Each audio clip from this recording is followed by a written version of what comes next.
Boston, Massachusetts, August 15, 1883. The city sleeps under a quarter moon, but in the Beacon Hill district, in a mansion with imported marble and gas lamps burning behind silk curtains, Catherine Vale is not sleeping. She stands at the window of her second-floor bedroom barefoot, on cold hardwood fingers trembling as they work the brass latch. Her nightgown, once pristine white linen, edged with Belgian lace, now hangs torn at the shoulder. The fabric is stained, not with wine, not with ink, with blood, her blood. It drips from her split lower lip, each drop falling in slow motion to land on the windowsill, dark red against white paint. She can taste copper in her mouth, can feel the left side of her face swelling, her eye already closing into a tight slit of bruised flesh. Behind her, heavy footsteps, deliberate, unhurried, the sound of expensive leather shoes on polished oak. Then his voice muffled through the locked bedroom door, but clear enough. Catherine, just her name, nothing more. But she knows that tone, the calm before the storm, the quiet that precedes violence. Her fingers slip on the latch. It clatters against the window frame, loud as a gunshot in the silent house. She freezes, waits. The footsteps stop. Silence stretches. 1 second, 2, 5, 10. Then the door handle rattles. Once, twice, testing. Catherine, he says again, still calm, still measured. Open this door. She doesn't answer. Her hands find the latch, again lift it. The window swings open. Night air rushes in, carrying the smell of coal smoke and horse manure from the streets below. 20 feet down, maybe 25. A drop that could break both legs, could break her neck, could kill her. The alternative is staying. And staying will definitely kill her. Maybe not tonight, maybe not next week, but eventually. She has seen it in his eyes, watched the violence escalate over the past 6 months, from verbal to physical, from slaps to punches, from punches to something worse. Tonight he held a pillow over her face, just for a moment, just long enough to make a point, just long enough for her to understand that her life exists only because he permits it. The door shudders. Once. A test of the lock's strength. Catherine looks down at the alley below. A vegetable cart sits abandoned near the service entrance, canvas cover stretched over wooden crates. Not much of a landing, but something. Behind her, the door shudders again, harder this time. The old lock groans. She climbs onto the windowsill. Her bare feet find purchase on the narrow ledge. Wind whips her nightgown around her legs. She can see her reflection in the dark glass of the window across the alley. A ghost. A wraith. A woman already dead. The door explodes inward. Splinters fly. The sound of breaking wood echoes through the mansion. Thomas Ashford Kincaid stands in the doorway. 31 years old, handsome in the way of old money and good breeding. Dark hair pomaded back from a high forehead, clean-shaven jaw, suit perfectly tailored despite the hour. Only his hands give him away, knuckles split and bleeding. Shirt cuffs stained red. He looks at her. She looks at him. Neither speaks. Then she jumps. The fall seems to last forever. Wind rushing past her ears, her stomach dropping, the ground rising to meet her. She has time to think, this is how I die. This is the price of trying to be free. She hits the canvas cover of the vegetable cart. It rips beneath her weight, but slows her fall just enough. Crates crack. Cabbage and potatoes scatter. She crashes through to the cobblestones below, landing hard on her left side. Pain explodes through her ribs, white-hot and blinding. She cannot breathe, cannot move, cannot think. But she can hear. Above her, a window frame creaks. She looks up through tears and sees Thomas leaning out, hands gripping the sill. He is not shouting, not calling for help, just watching, calculating. Their eyes meet. He does not look angry. He looks disappointed, the way a man looks at a horse with a broken leg, regret mixed with inevitability. His lips move. She cannot hear the words over the ringing in her ears, but she can read them. I will find you. Then he is gone, pulling back into the window, disappearing into shadow. Catherine lies among broken crates and scattered vegetables, unable to move, unable to breathe properly, ribs screaming with every shallow gasp. She can hear voices now, the night watchman shouting, a dog barking. Windows opening as the neighborhood wakes. She has to move, has to run, before Thomas comes down, before he collects her like lost property. She rolls onto her hands and knees, vomits, blood and bile on cobblestones. Her vision swims, the world tilts, but she crawls, then stands, then stumbles forward, the train station. She has to reach the train station. The last westbound departs at 3 in the morning, if she can just make it, if she can just hold on. She runs, or tries to. It is more of a lurching stagger, one hand pressed to her ribs, the other clutching torn fabric to her chest, barefoot on cold stone, blood trailing behind her like breadcrumbs. Behind her a door opens. Thomas's voice calling out to the watchman, calm, reasonable. "My fiancée, she is unwell, delirious. If you see her, please send word." Catherine turns a corner, then another. The streets blur together, brownstones and gas lamps and shuttered shops. She has lived in Boston all her life, but suddenly nothing looks familiar. She is lost in her own city. Then she sees it. The train station. Still 3 blocks away but visible. Smoke rising from a waiting locomotive. The westbound. Her only chance. She runs. Her lungs burn, her ribs grind, her feet leave bloody prints on the pavement. But she runs. Behind her hoofbeats. Not hurried, not rushed, just steady and inevitable. Thomas on his bay gelding, following at a walk. No need to hurry. She cannot outrun a horse. She reaches the station platform just as the conductor calls out, "All aboard, last call for the westbound to Chicago." Catherine stumbles up the steps. No ticket, no money, no shoes. Just desperate forward motion. The conductor blocks her path. "Miss, you need a ticket." "Please," she gasps. Blood bubbles on her lips. "Please, I have to go." "Miss, I cannot let you board without payment." Behind her, the hoofbeats stop. She does not turn, does not look. She knows he is there, watching, waiting. "Please," she whispers again. The conductor looks at her face, really looks, sees the split lip, the black eye, the terror. He steps aside. "Get on, quickly." Catherine climbs aboard. The train is already moving slowly, building speed. She grabs the handrail, pulls herself up. Her ribs scream. She does not care. She is halfway up the steps when her foot slips. Her head cracks against the metal edge of the step. Pain bursts white and blinding behind her eyes. She falls.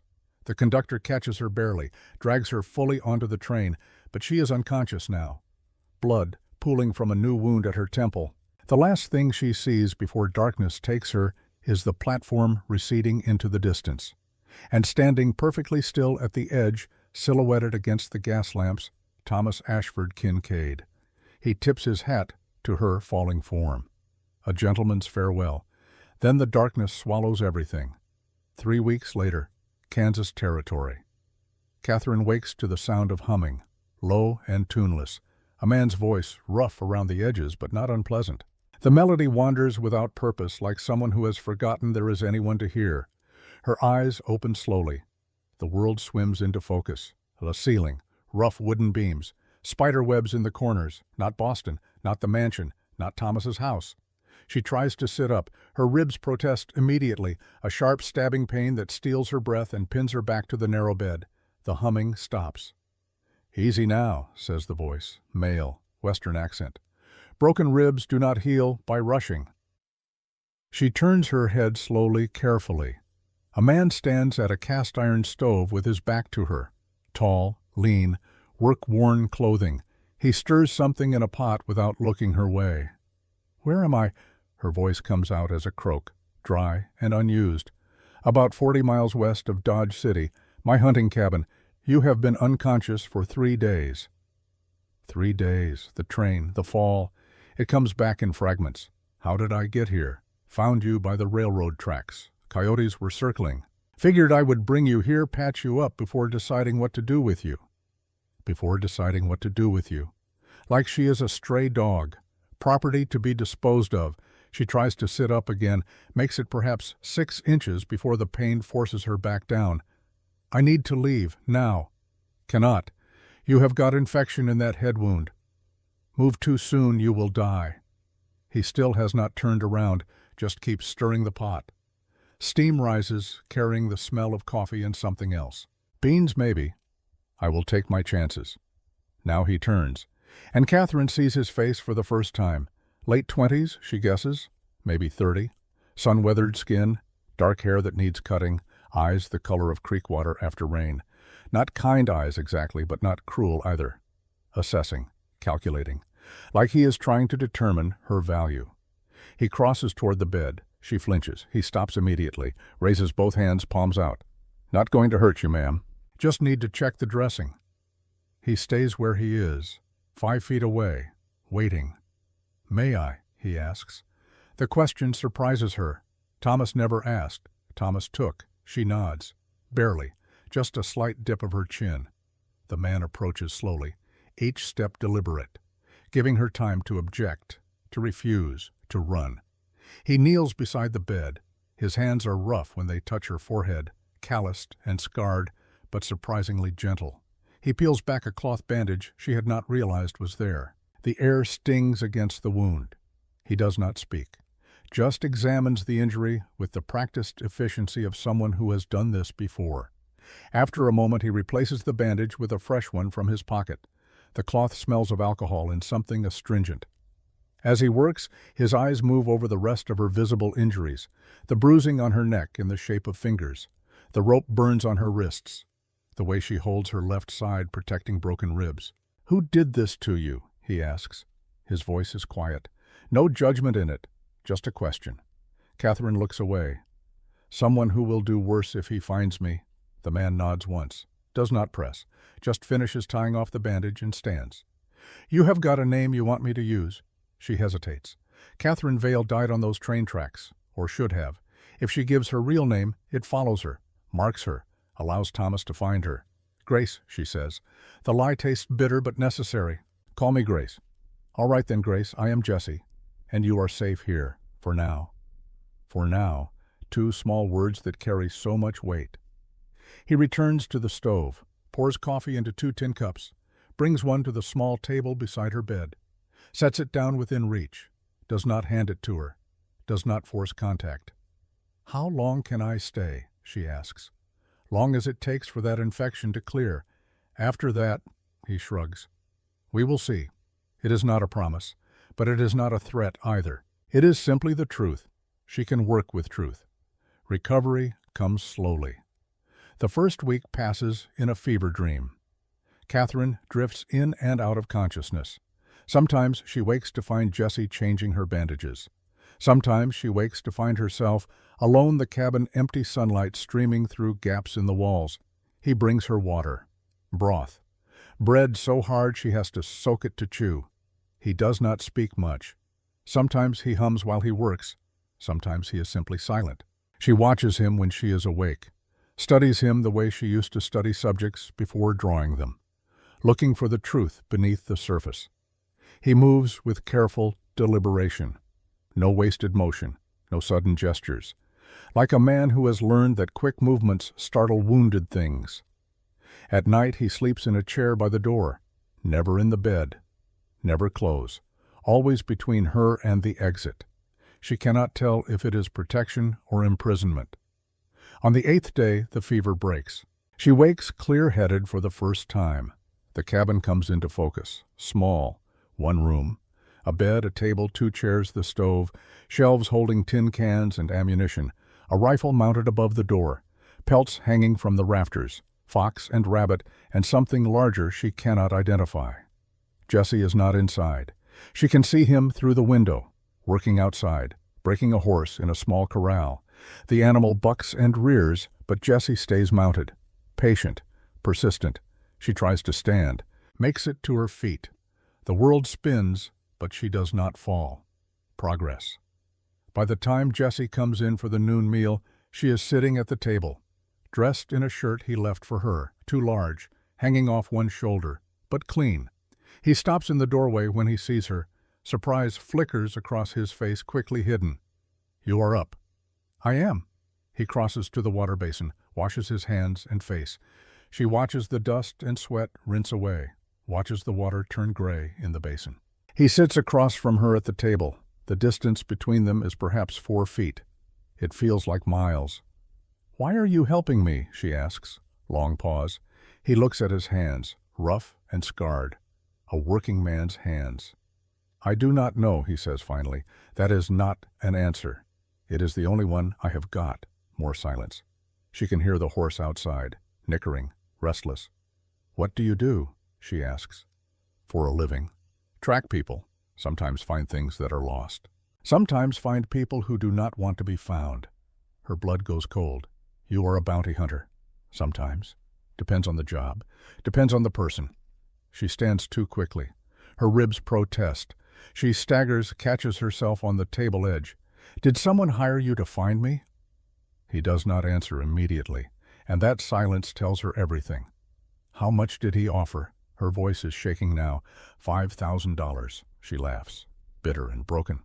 "I am worth more than I thought. Sit down before you pass out." "Why should I?" "You are just going to drag me back anyway." "If I was going to do that, I would have done it while you were unconscious. Easier that way." She stays standing, swaying, but upright. "Then why have you not—" He looks at her, really looks, those creek-water eyes seeing past the bruises to something underneath. "Because the man who hired me described you as troubled, confused, prone to hysteria. Said you ran away from your engagement because you were emotionally fragile." Pause. "But the woman I found had rope burns on her wrists and a boot print on her ribs. And that does not sound like fragile to me. That sounds like someone who fought back." Tears prick at Catherine's eyes. She blinks them away, refuses to let them fall. "So I sent a telegram to Thomas Ashford Kincaid 3 days ago," Jessie continues.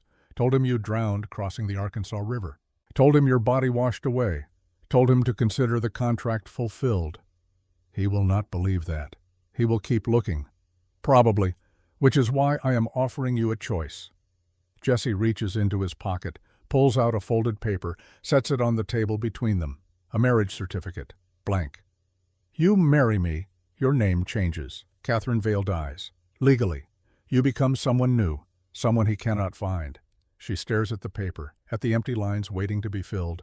"Why would you do that? You do not even know me." "No, but I know men like him, and I know what happens to women who go back." He stands, crosses to the stove, pours himself coffee. "This is not a real marriage. You would have your own room. I will not touch you, will not expect anything, just a legal way to hide you." "And what do you get out of this?" He looks out the window, at the prairie stretching endlessly in all directions. "Company, I guess. This place gets awful quiet." It is not the full truth. She can tell, but it is enough truth for now. "What would my new name be?" she asks. "Whatever you want." She thinks. Catherine Vale is dead. Grace is a lie. She needs something new, something that means something. "Mercy," she says. "Mercy Ruth." Jessie turns from the window, studies her face. "That is a heavy name to carry." "I know." He nods once, crosses to the table, picks up the marriage certificate. "We can ride to Larkspur tomorrow, get it witnessed, make it official." Just like that, just like that. She looks at him, this stranger who found her dying and chose to save her instead of collect a bounty. This man who offers marriage like shelter instead of possession. "Why do you really want to do this?" she asks. Jessie sets down the paper. His jaw tightens, releases. "After I found you by those tracks," he says slowly, "I tried to draw you so I would not forget your face. But I had no skill, no training. Just a piece of charcoal and desperation." He opens a drawer, pulls out a folder, sets it on the table. Inside dozens of sketches, clumsy and amateur, but persistent, someone learning to see, learning to capture what matters. "Every drawing I made after that was practice," he says, "so that if I ever saw you again, I could capture it properly." Catherine stares at the sketches, at the evidence of obsession, of dedication. "You practiced drawing, for me, for a stranger you met once while she was dying." "Yes, that is not normal, Jessie." "I know." She should be frightened, should run, but instead she feels something else. Seen, not as property, not as a possession, but as someone worth remembering, worth the work of learning a new skill. "All right," she says, "I will marry you." 2 weeks after the wedding, if it can be called that, a 5-minute ceremony in front of a half-drunk justice of the peace, no witnesses except the clerk. No celebration, just signatures on paper and a legal fiction that protects her. Mercy Ruth. The name still feels strange in her mouth, but safer than Catherine Vale. Jesse keeps his word, gives her the bedroom. He sleeps in the main room on a bedroll near the stove. They exist in the same space but orbit each other like planets, close but never touching. She draws in the evenings. Jesse bought her charcoal and paper in town, real art supplies, not stolen scraps like she used in Boston. She tries to capture the prairie, the way light moves across grass, the way distance looks like water. Jesse watches sometimes, never comments, just sits and looks. Tonight, he breaks the silence. "Can I see?" She hesitates. Thomas had hated her art, called it vanity, selfish, a waste of time that should be spent on wifely duties. But Jesse is not Thomas. She holds out the paper. He takes it carefully, holds it by the edges so his rough hands do not smudge the charcoal. He studies it for a long time. Too long. She starts to regret showing him. Then he looks up. "You draw what you feel, not what you see. That is rare."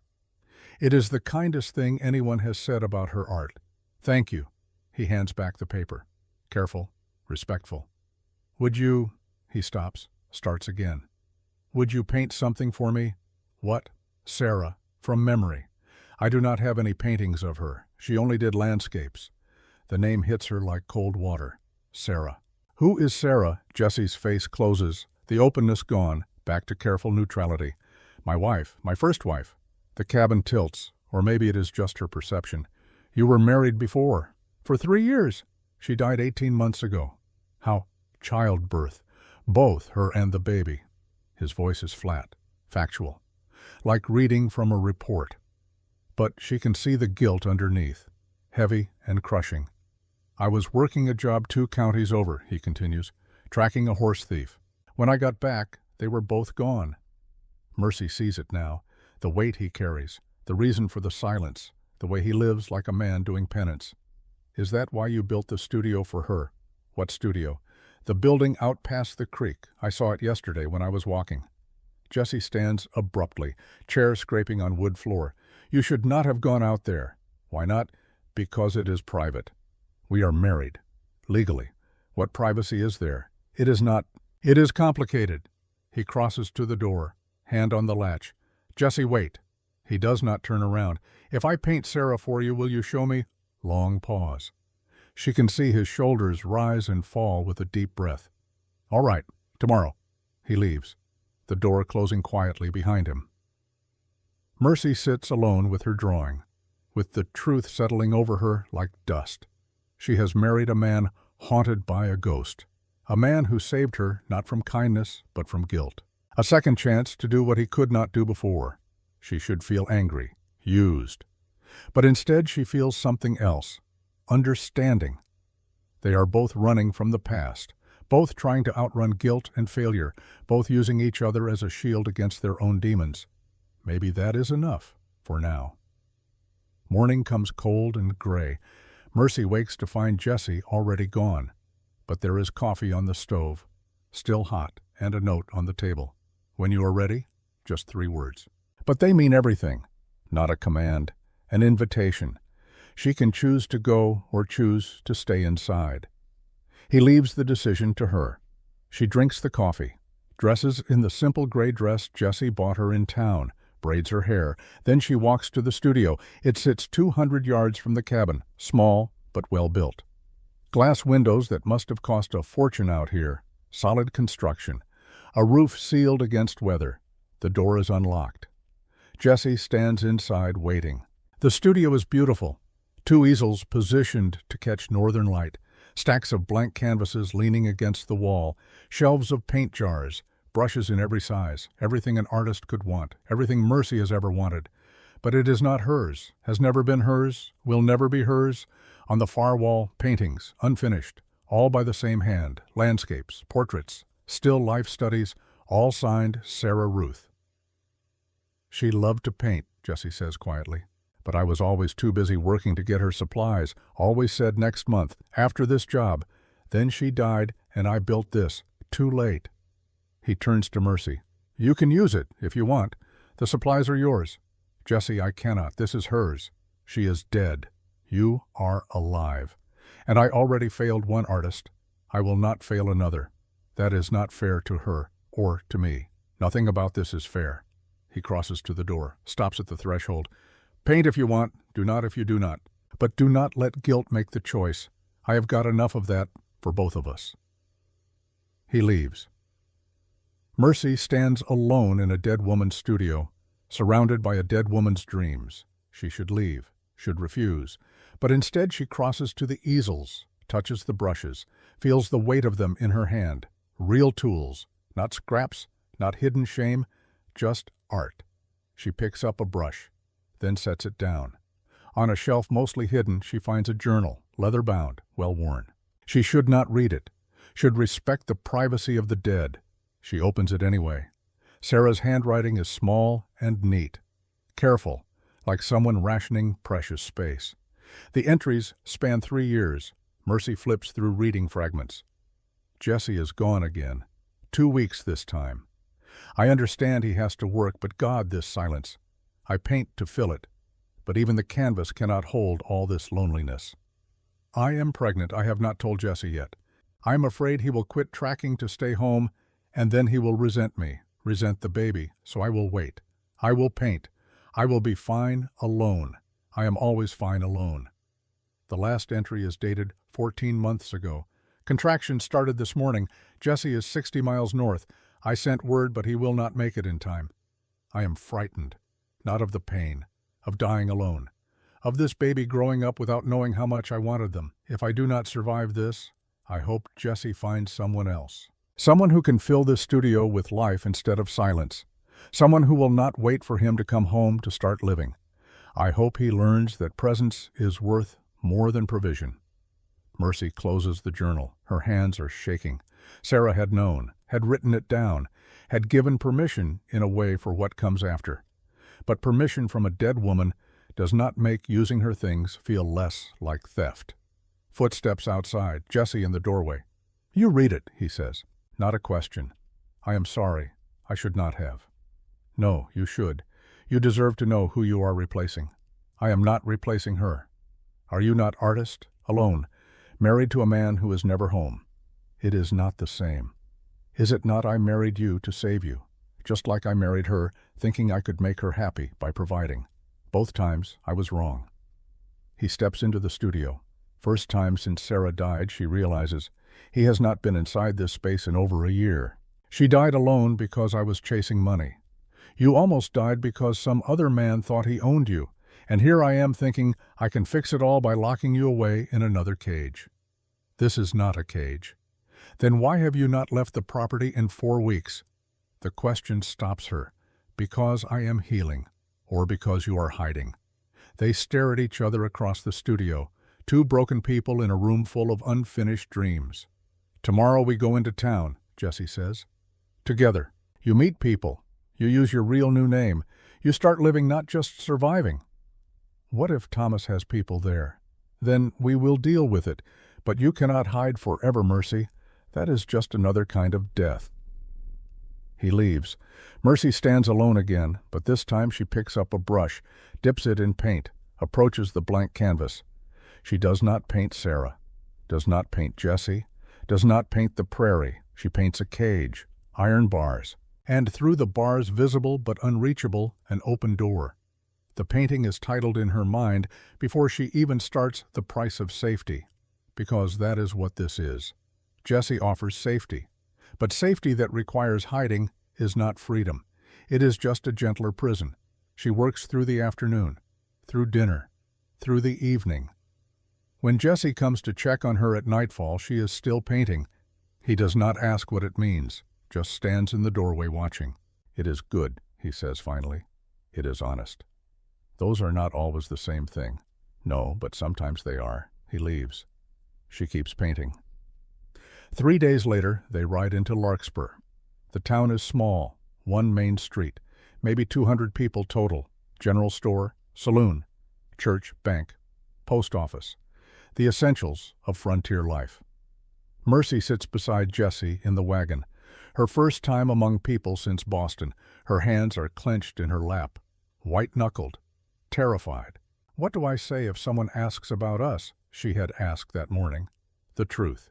You are my wife. We married a month ago. And if they ask where I am from, St. Louis, big enough no one can verify. You have thought this through. It is what I do. Now they pull up in front of the general store. People stop and stare. New faces are rare out here, especially women. Jesse helps her down from the wagon, his hand on her waist. Brief, respectful, but public. First physical touch where others can see. A woman approaches, late 50s, sharp eyes. Town gossip written all over her. Jesse Ruth, been a while since you showed your face. Mrs. Morrison, this is my wife Mercy. The woman's eyes rake over Mercy, calculating, judging. Well, are you not going to introduce her properly? Just did.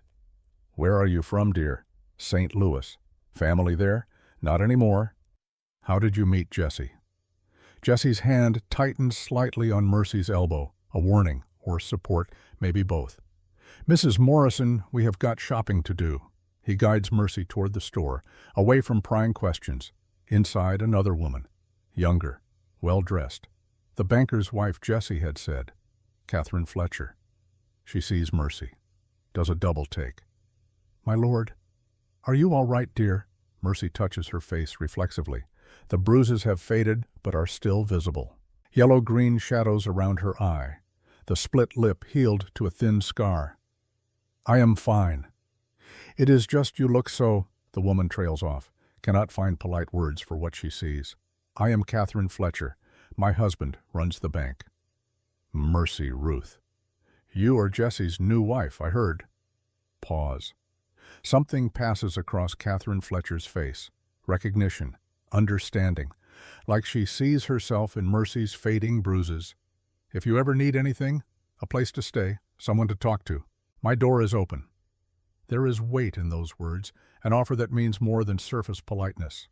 Thank you, but I am fine. Of course, but the offer stands. She leaves.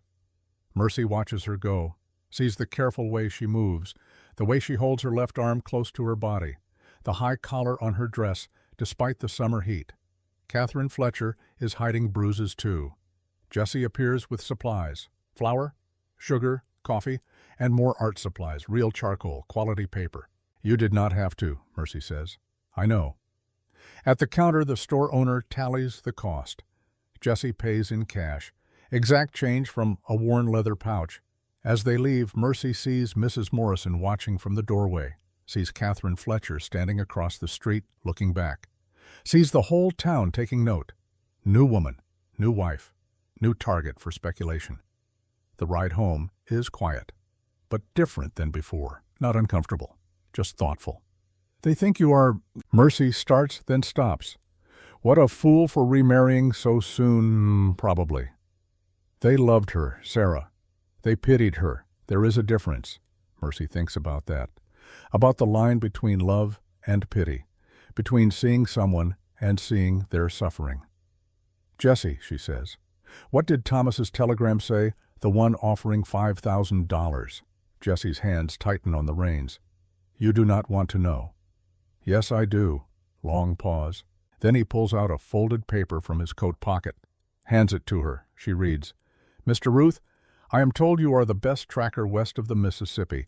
I need you to find my fiancée, Catherine Vale. She is emotionally unstable and may be a danger to herself.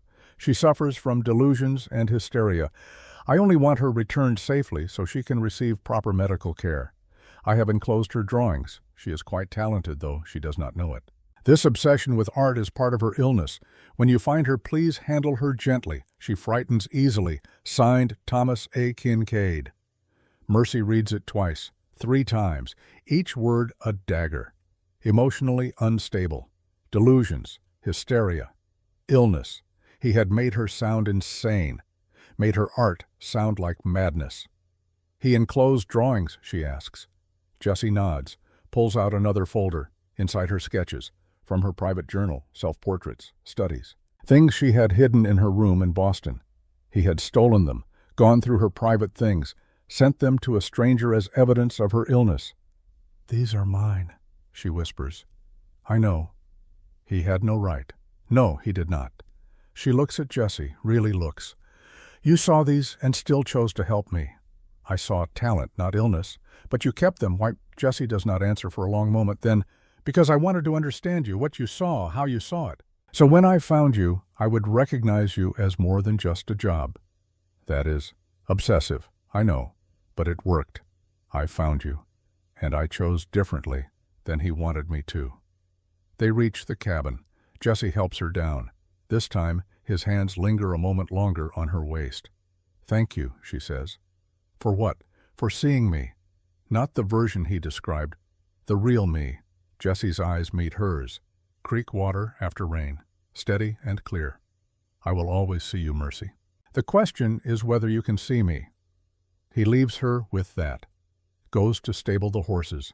Mercy stands alone, holding stolen drawings of herself, thinking about obsession and salvation and the thin line between them. That night she paints, not Sarah, not cages, but Jesse, his hands scarred and rough, holding charcoal, learning to draw, learning to see. She titles it The Price of Seeing, because that is what he paid. $5,000 refused, a ghost wife's memory honored, a new wife's freedom protected, all because he learned to see her as human instead of job, as artist instead of hysteric, as woman instead of property. In the morning she will show him the painting, will offer her own kind of seeing in return. But tonight she just paints. And for the first time since Boston, she feels something close to safe. Not because she is hidden, but because she is seen. And maybe that is enough for now. The painting dries in the studio. Tomorrow brings new questions, new challenges, new choices. But tonight Catherine Vale is dead. Mercy Ruth is alive. And that small victory is worth celebrating. Even if the man who made it possible is still in love with a ghost. Even if the man who wants her back is still looking. Even if freedom is just another word for a prettier cage. Tonight she paints, and that is enough. 6 weeks after the wedding, if that word can be used for what they have, a legal arrangement, a shelter disguised as marriage, two people living parallel lives under one roof. Mercy has painted 17 landscapes. Jesse has sold them in town for 50 cents each. The money sits in a tin on the shelf, untouched. Neither of them needs it. Neither of them wants to acknowledge what it means, that she is earning, that she is capable, that she could leave if she chose. Tonight Jesse sits by the stove mending a bridle. His hands work the leather with practiced efficiency. Mercy watches from the table where she sketches by lamplight, studies the way his fingers move, the concentration on his face. She has been thinking about his request for days, weeks, the painting of Sarah he asked for, and she has not yet started. Tell me about her, Mercy says. Jesse's hands still on the leather. Who? Sarah. If I am going to paint her, I need to know her, not just what she looked like, who she was. Jesse sets down the bridle, leans back in his chair. The wood creaks under his weight. What do you want to know?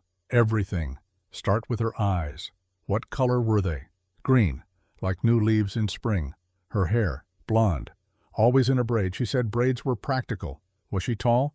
No, barely came to my shoulder. Small, delicate, like a bird. Mercy sketches as he talks, quick lines, building a face from words. What did she love? Jesse is quiet for a long moment. Painting, obviously, and reading. She had 3 books and read them over and over until she had them memorized. And birds. She loved birds. Used to sit outside for hours just watching them. What did she fear? Being alone, not lonely. Alone. Like if she disappeared one day, no one would notice. The honesty of it catches Mercy off guard. Did you notice? Not enough. Not until it was too late. Mercy's charcoal stills on the paper. Jesse, you cannot blame yourself for her dying. Can I not? I was not there. I chose work over her, chose money over presence. And she died alone in this cabin while I was 60 miles away, tracking a man who stole 3 horses. 3 horses are not worth a life. No, but I did not know that then. Thought if I just earned enough, built enough, provided enough, that would be love. Turns out, love is not about what you build. It is about being there when it matters. He stands, crosses to the window, stares out at darkness. Paint her however you want, Mercy. Make her beautiful. Make her happy. Make her anything but alone. He leaves, the door closing quietly behind him, going to sleep in the barn like he does most nights now, giving her space, always giving space. Mercy looks down at her sketch. The face taking shape is young, kind, sad around the eyes. She works through the night. By dawn, she has a full portrait study. Sarah Ruth, not smiling, not sad, just present, existing. A woman who lived and died and deserved better than absence. 3 days later, Mercy finishes the painting. Oil on canvas, larger than anything she has attempted before. Sarah, standing in the studio, sunlight streaming through windows, paintbrush in hand, looking at something beyond the frame. Looking at a future she will never see. Mercy finds Jesse in the corral working with a young stallion. The animal is skittish, shying away from the saddle. "I need to show you something," she calls. Jesse looks up, sees her face, nods, ties off the horse and follows her to the studio. She has set the painting on the main easel, covered it with cloth. Ritual matters sometimes. "Are you ready?" she asks. "I do not know." That is honest. She pulls away the cloth. Jesse goes perfectly still, does not breathe, does not blink, just stares.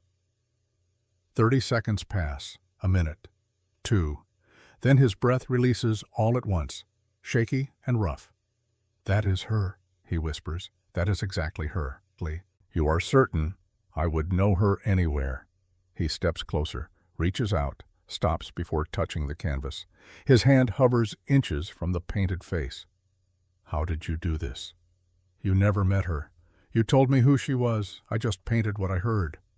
Jesse's eyes are wet. He does not wipe them, just lets the tears fall. "Thank you," he says, voice breaking. "Thank you for giving her back to me.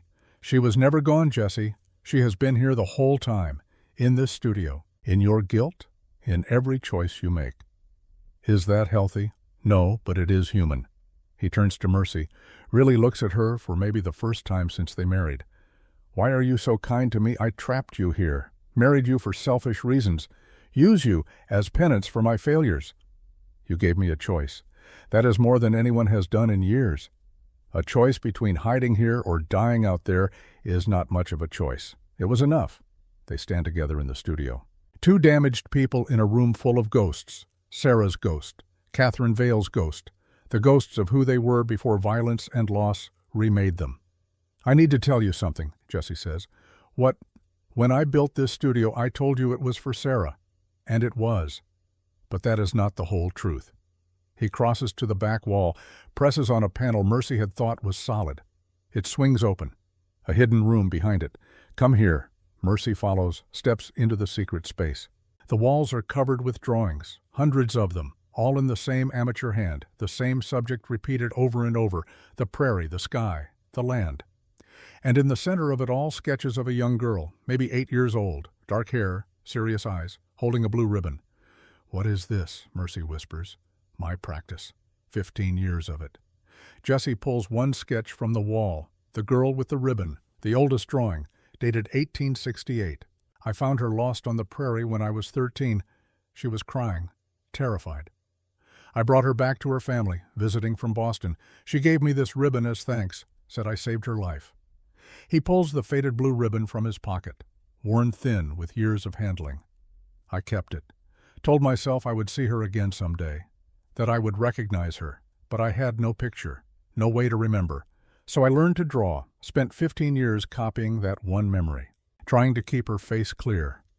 Mercy's blood runs cold. "Jesse, that girl, how old would she be now?" 23, maybe 24, the same age as Catherine Vale, the same age as Mercy. "What was her name?" "I do not know, never asked, just knew she was from Boston, visiting relatives in Kansas."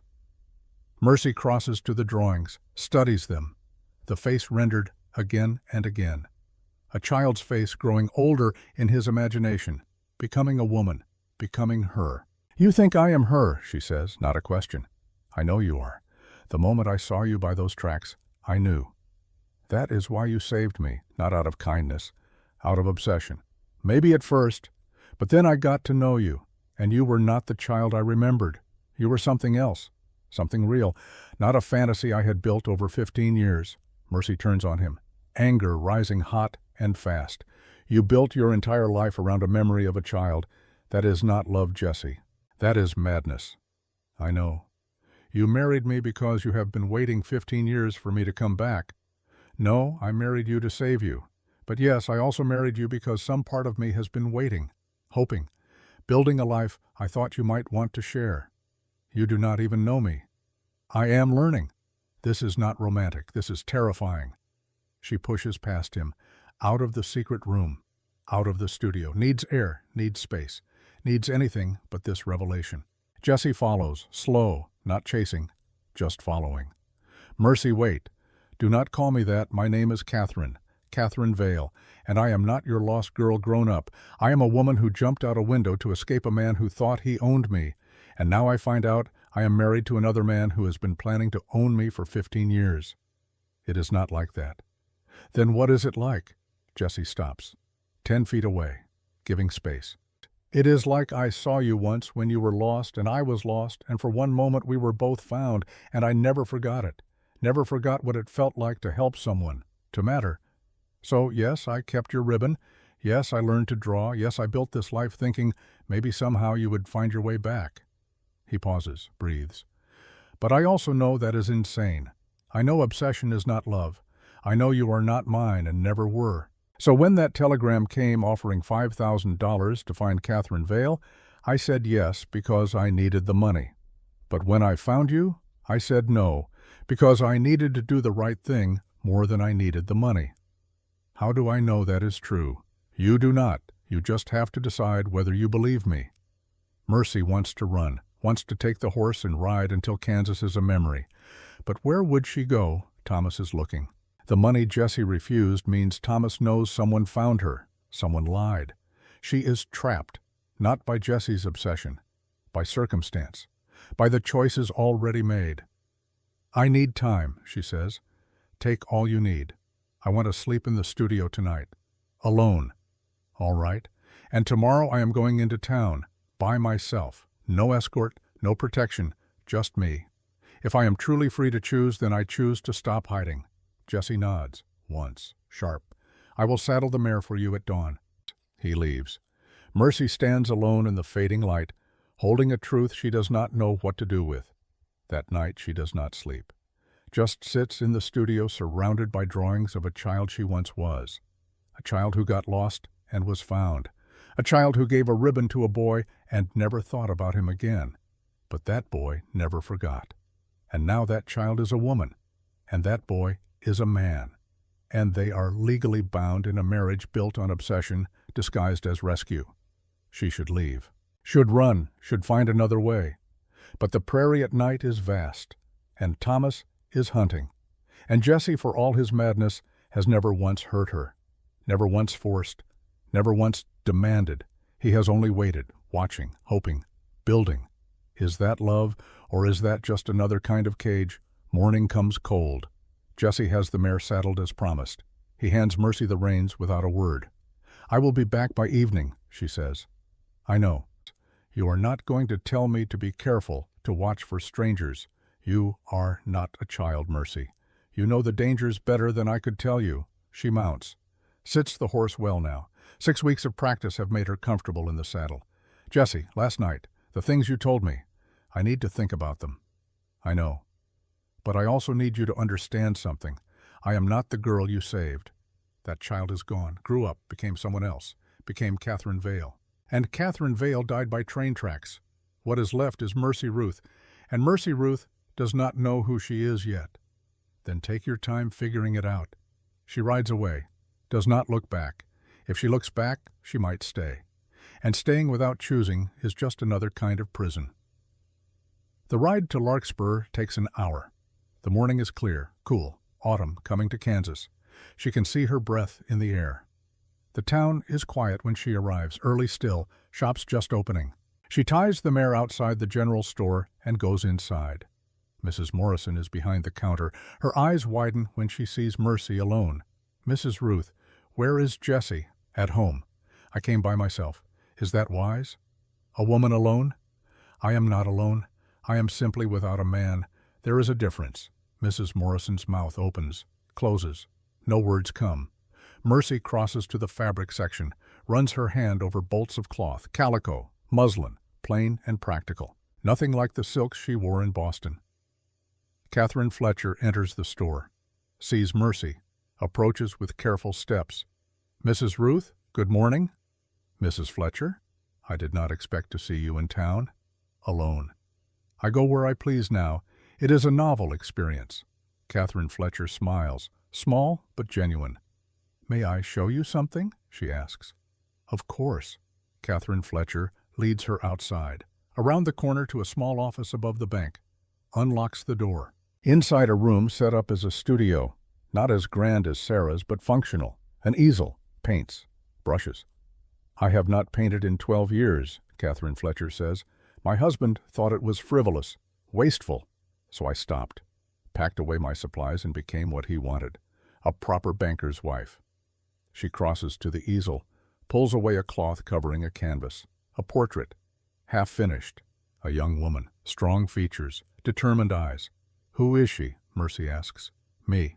Who I was before I married, who I am trying to remember how to be." Mercy looks at the painting, then at Catherine Fletcher, sees the fading bruises on her wrist, the way she holds herself, carefully, like something might break. "He hits you," Mercy says. Not a question. Catherine Fletcher does not answer. Does not need to. "Why do you stay?" "Where would I go? I have no money, no family, no skills except painting," which he made sure no one knew about. "You could leave. Just take a horse and ride." "To where I am 42 years old. A woman alone is vulnerable. You know that. A woman with a violent husband is also vulnerable. Yes, but at least I know what to expect." Mercy thinks about that, about the devil you know, about how fear of the unknown keeps people trapped in the familiar hell. "If you could leave," Mercy says carefully, "if you had money and a place to go, would you—" "That is a fantasy." "Humor me," Catherine Fletcher considers, then nods, slow, uncertain. "Yes, if I could truly escape. Start over. Be no one's wife, just myself. Yes, I would." "Then let me help you." "How? I do not know yet, but there has to be a way." Catherine Fletcher looks at Mercy, really looks, sees something there. "You escaped," she says. "Whoever you were running from, you got away. For now. How?" "I jumped out a window, climbed onto a moving train, chose possible death over certain suffering. That is brave. That is desperation. Bravery came later." They stand together in the small studio. Two women, two cages, two different responses to the same problem. "I will think about it," Catherine Fletcher says. "About leaving. But I make no promises." That is enough. Mercy leaves, goes to the general store, buys charcoal and paper, quality materials, expensive. Mrs. Morrison tallies the cost. That is $2.50. "Will Jessie be paying on account?" "No, I will pay now." Mercy pulls out coins from her pocket, money from sold paintings, her money, earned by her hands. Mrs. Morrison's eyebrows rise, takes the payment, says nothing. But her eyes follow Mercy out of the store. News will spread. Jessie Ruth's wife has her own money, spends it as she pleases, rides alone into town, speaks her mind. Good. Let them talk. When Mercy returns to the cabin that evening, she finds Jessie in the studio. He is standing in front of Sarah's portrait, just looking. "It is beautiful," he says when Mercy enters. "What you made. It is better than anything she could have painted of herself. Thank you. I hung it in the cabin, in the main room, where I can see it every day. Is that all right? Jessie, it is your house." "It is our house, legally." "Legally is not always reality." He turns to face her. "How was town?" "Informative." "Did anyone bother you?" "Mrs. Morrison was scandalized that I was alone. Mrs. Fletcher showed me her secret studio. That gets his attention. Catherine Fletcher paints used to. Her husband forbade it, just like Thomas forbade me." Jessie's jaw tightens. There are a lot of men who think they can control women by taking away what they love. Yes, and a lot of women who let them. Not you, though. Not anymore. Mercy sets down her purchases, the charcoal and paper. "I'm going to start doing portraits. For money. Real money, not just selling landscapes for 50 cents. "That is a good idea." "I will need to go to town regularly, set up somewhere, advertise." "I can build you a sign. You do not have to help." "I want to." They look at each other across the studio, something shifting between them, not quite partnership, not quite marriage, something new. Jesse, last night you told me about the girl and the ribbon, about waiting 15 years. I know, I should not have. No, I am glad you did, because now I understand something. What? You saved me because you could not save Sarah, and you kept me because you never forgot that child, and you married me because you are lonely and guilty and desperate for absolution. Jesse flinches but does not argue. But here is what you need to understand, Mercy continues. I am not your redemption. I am not the answer to 15 years of waiting. I am just a woman who needed shelter, and you needed purpose. And maybe that is enough. Maybe that is all marriage ever is. Two people using each other to survive. That sounds cynical. That sounds honest. What do you want from this mercy from us? I want to stop feeling like I owe you my life. I want to earn my own money, make my own choices. And I want you to stop treating me like a second chance and start treating me like a person. I can do that. Can you, even knowing I might leave? Jesse is quiet for a long moment. Yes, even knowing that, because you are right. You are not my redemption. And keeping you prisoner, even a comfortable one, would just make me the same as Thomas. Good. But I need something from you too. What? I need you to stop seeing me as your captor. I made mistakes. I told you things I should not have, but I also gave you choice. And I am asking now that you see that. See the difference between a man who beats you and a man who waits. Mercy nods, slow, considering. All right, partners then, real ones. You help me build my portrait business. I will help you figure out how to live with Sarah's memory without drowning in it. Deal. They shake hands. Formal. A contract between equals. The next week, Mercy sets up a small booth in Larkspur. A sign Jesse made, portraits $1, charcoal or paint. The first day, no one comes. The second day, one curious child who runs away when Mercy smiles. The third day, Catherine Fletcher arrives. I would like a portrait, she says. Of yourself. No, of my late son, from memory. He died in the war. I have no picture of him. Mercy's throat tightens. Tell me about him. Catherine Fletcher describes her son for 2 hours. Every detail. The way his hair fell over his forehead. The scar on his chin from falling out of a tree. The smile that was always a little crooked. Mercy sketches as she talks, building a face from grief and memory. When she is finished, Catherine Fletcher cries. Real tears, not delicate or hidden, just raw grief finally given form. That is him, she whispers. That is my boy. She pays $2, double the asking price. Mercy tries to refuse, but Catherine Fletcher insists. You gave him back to me, even just for a moment. That is worth more than money. Word spreads. By the end of the week, Mercy has painted 5 portraits, all from memory, all of the dead or distant, a farmer's wife, a soldier's sweetheart, a mother's lost daughter.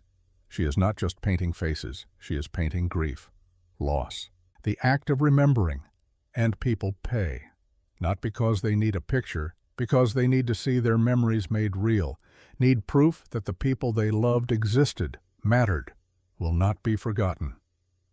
By the end of the month, Mercy has earned $17, more money than she has ever earned in her life. She brings it home in coins, spreads it on the table. Jesse looks at it, then at her. You did this, all yourself. Yes. How does it feel? Terrifying, powerful, like I could leave tomorrow if I wanted. Could you? Probably not. Thomas is still looking, but knowing I have the means, that changes something. Jesse nods, understanding. You are not trapped by me anymore, just by circumstance. Is that better? I think so. Circumstance can change. My love cannot. The word hangs in the air. Love. He has never said it before. Jesse. I know. You do not feel the same. Maybe you never will. But I need you to know. This is not obligation. Not redemption, not obsession. I love you, the real you, Mercy Ruth. Not the child I saved, not the ghost of Sarah, you. Mercy does not know what to say, so she says nothing, just reaches across the table and takes his hand. They sit like that in the lamplight, 2 people holding hands across a table covered in coins, the price of freedom, the cost of choosing to stay. Winter comes to Kansas in November. Early and hard, the prairie freezes, the wind cuts like knives. Mercy paints less now. Her hands get too cold. But she still goes to the studio most days, working on something new. A portrait, but not from memory, from life. Jesse sitting in the workshop he built behind the barn, tools around him, hands busy with leather and wood, face concentrated, peaceful. She has been working on it for 3 weeks, has not shown him. Wants it perfect before the reveal. But tonight he finds her in the studio, the painting half finished on the easel. "Is that me?" he asks. "Yes."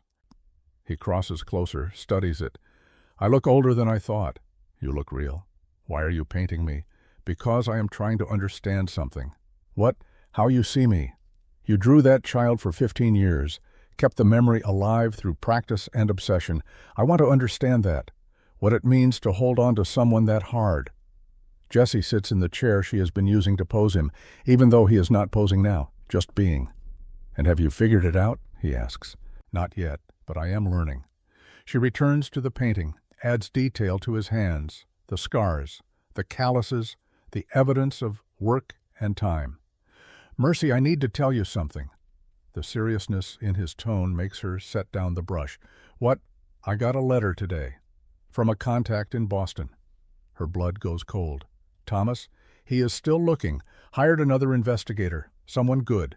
Henry Caldwell, former Pinkerton. He is coming to Kansas." "When?" "Soon. Maybe a week. Maybe less."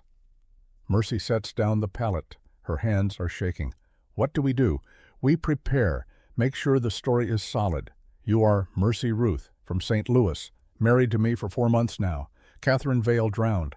That is the truth as far as anyone knows." "What if he has a photograph? Then we say you look similar. Coincidence." "Jesse, that will not work. It has to." He stands, crosses to her, takes her hands. "Listen to me. I will not let him take you back. I do not care what it costs. You are my wife, legally, and I protect what is mine. I am not yours. I know, but on paper you are, and that is what matters to the law." Mercy pulls her hands away. "I am not going back to Boston. I would rather die." "It will not come to that. You cannot promise that."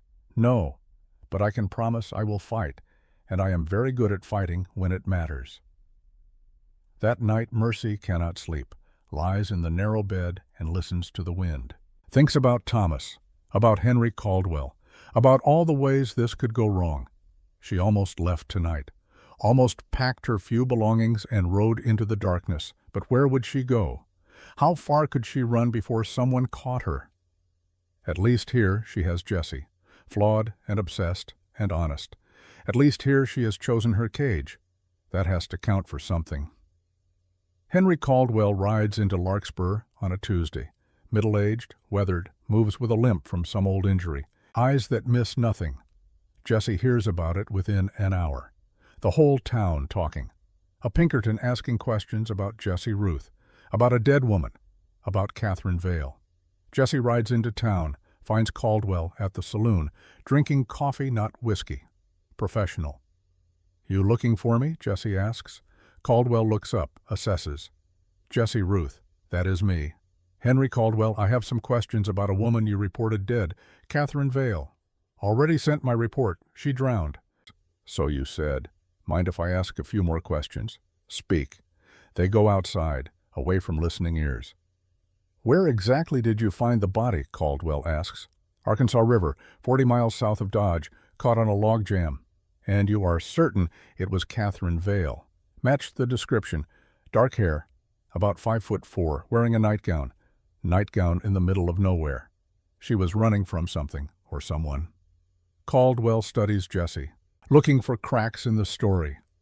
"You know what is strange? I have been doing this work for 20 years, and in my experience, when a body is unrecovered, there is usually a reason.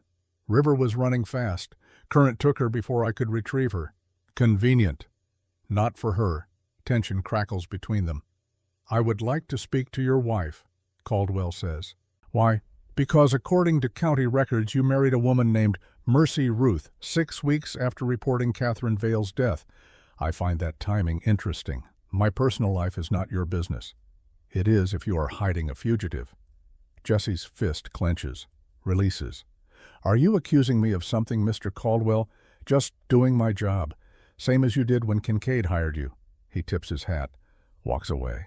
Jesse stands in the street, watching him go, knowing this is not over.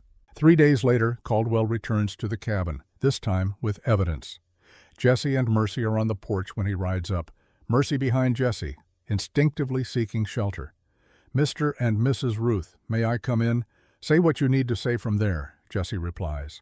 Caldwell pulls out a photograph, formal portrait, Catherine Vale in an expensive dress, hair styled, face unblemished. He holds it up next to Mercy's face. The resemblance is undeniable. Remarkable likeness, would you not say? Mercy forces herself to stay calm. People say everyone has a double. Do they? Caldwell pulls out more items. Catherine's drawings, the ones Thomas sent. Catherine was an artist, quite talented. Do you draw, Mrs. Ruth? Some. May I see your work? Jesse steps forward. My wife's art is private. I am just trying to rule out possibilities. Mercy makes a decision, steps around Jesse. It is all right. She goes inside. Returns with the painting of Sarah, the one that hangs in the main room now. This is my most recent work. Caldwell studies it carefully, comparing the style to Catherine's sketches. The sketches are tight, controlled, precise. Catherine's work from before. The painting is loose, emotional, free. Mercy's work from after. Different enough, maybe. You are quite good, Caldwell says. Thank you. Did you study in St. Louis? No? Self-taught? Impressive. He looks between the painting and the photograph again. Mrs. Ruth, where were you on the night of August 15th? Mercy keeps her voice steady. I do not recall specifically. Why, that is the night Catherine Vale disappeared from Boston. Jesse steps in. My wife was in St. Louis, with her family. Family you said passed away. After she left, cholera outbreak. She came west to start over. How convenient. No one left to verify. Mercy's anger rises. Good. Anger is better than fear. Mr. Caldwell, I do not know who this Catherine person is, but I am not her, and I would appreciate if you stopped harassing us. Just doing my job, ma'am. Then do it somewhere else. She goes inside, slams the door. Jesse and Caldwell stand alone. I was a Pinkerton for 15 years, Caldwell says quietly. You know what that taught me. What men like Thomas Kincaid always get what they want, one way or another. Pause. But sometimes the thing they want is not worth getting. He mounts his horse. I will be in town for another week. If you or your wife remember anything about Catherine Vale's whereabouts, you know where to find me. He rides away. Jesse watches him go, then goes inside. Mercy is sitting at the table, hands shaking. He knows, she says. He suspects. What is the difference? Proof. He has none. What if Thomas comes himself? Then we deal with it. But Jesse's voice lacks conviction. They both know Thomas will not give up, will not stop until he gets what he thinks belongs to him. That night Caldwell drinks alone in the saloon, thinking, weighing evidence and conscience. The door opens. Catherine Fletcher enters. Scandalous. Proper women do not enter saloons. She sits across from him without invitation. Mr. Caldwell, may I speak with you? Mrs. Fletcher, this is not appropriate. I know who Mercy Ruth really is. Caldwell goes still. And I know why you are really here. She leans forward, voice low. My husband beats me. Has for 12 years. I have tried to leave. Twice. Both times he found me, brought me back. She pulls down her collar. Bruises. Fresh ones. Thomas Kincaid is my husband's business partner. They are the same kind of man, and I think you know that. Caldwell's face confirms it. Your sister, Margaret Caldwell. She was married to Thomas Kincaid for 6 months before she died. Fell down the stairs. That is what the official report said. How do you know about Margaret? Small towns talk, and I listen. But you do not believe it was an accident. You think he pushed her. Caldwell's hands tighten on his cup. I cannot prove it. So you took this job to investigate him, not Jesse Ruth, not Mercy. If Catherine Vale is alive and testifies about what he did to her, it might be enough to reopen my sister's case. And if she does not want to testify, if she just wants to be left alone, then I do not know. Catherine Fletcher reaches across the table, takes his hand, bold, desperate. That woman in Jesse's cabin is terrified. She is healing. And if you drag her back to Boston, she will end up like your sister, like me. Pause. Let her go. Write your report. Say she is dead. Give her the chance to live. I cannot lie in an official investigation. Then tell the truth. Catherine Vale is dead. Mercy Ruth is a different woman.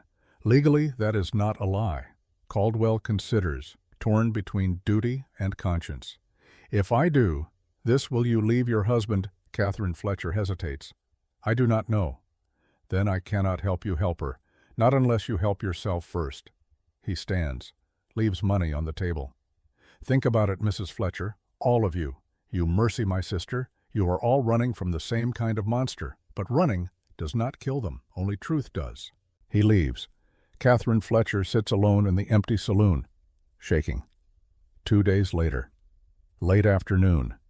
Jesse is working in the barn when he hears a horse approaching.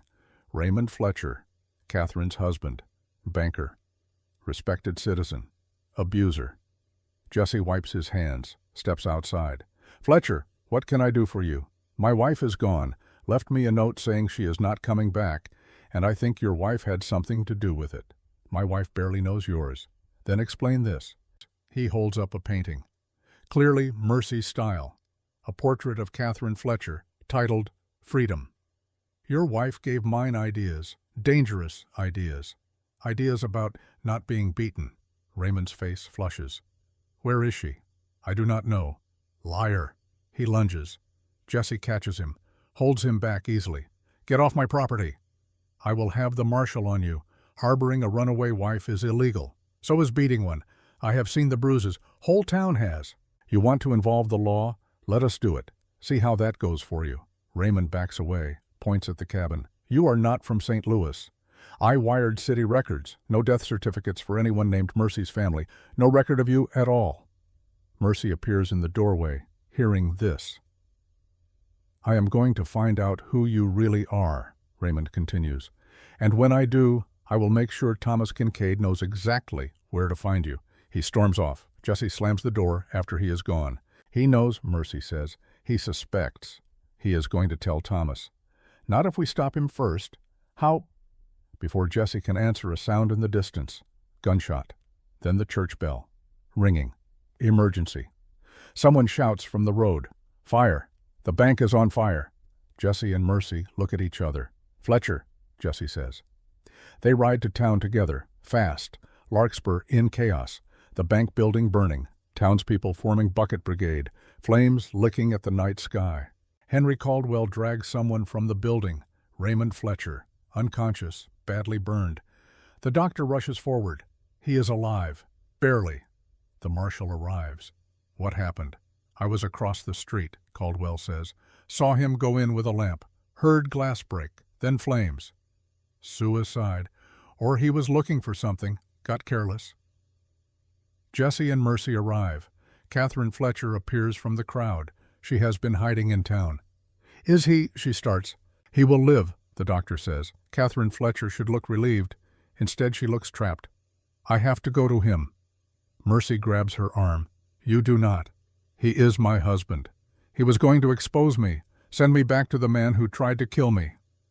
Catherine Fletcher pulls away, torn between freedom and duty. I know, but I cannot just leave him to die. Even after everything, I do not expect you to understand. She goes to Raymond, kneels beside him, takes his burned hand. Mercy watches, sees herself 6 months ago, the woman who almost went back, the woman who almost chose familiar hell over unknown freedom. She will go back to him, Jesse says quietly. I know. You did not. Not yet. Jesse looks at her sharply. What does that mean? Before she can answer, Henry Caldwell approaches. Mrs. Ruth, Mr. Ruth, we need to talk. He pulls out a telegram. Fresh, just arrived. This came an hour ago from Boston. He hands it to Jesse. Jesse reads. Face going pale. Mercy takes it from his shaking hands. Reads, Mr. Caldwell, investigation taking too long. Coming to Kansas myself.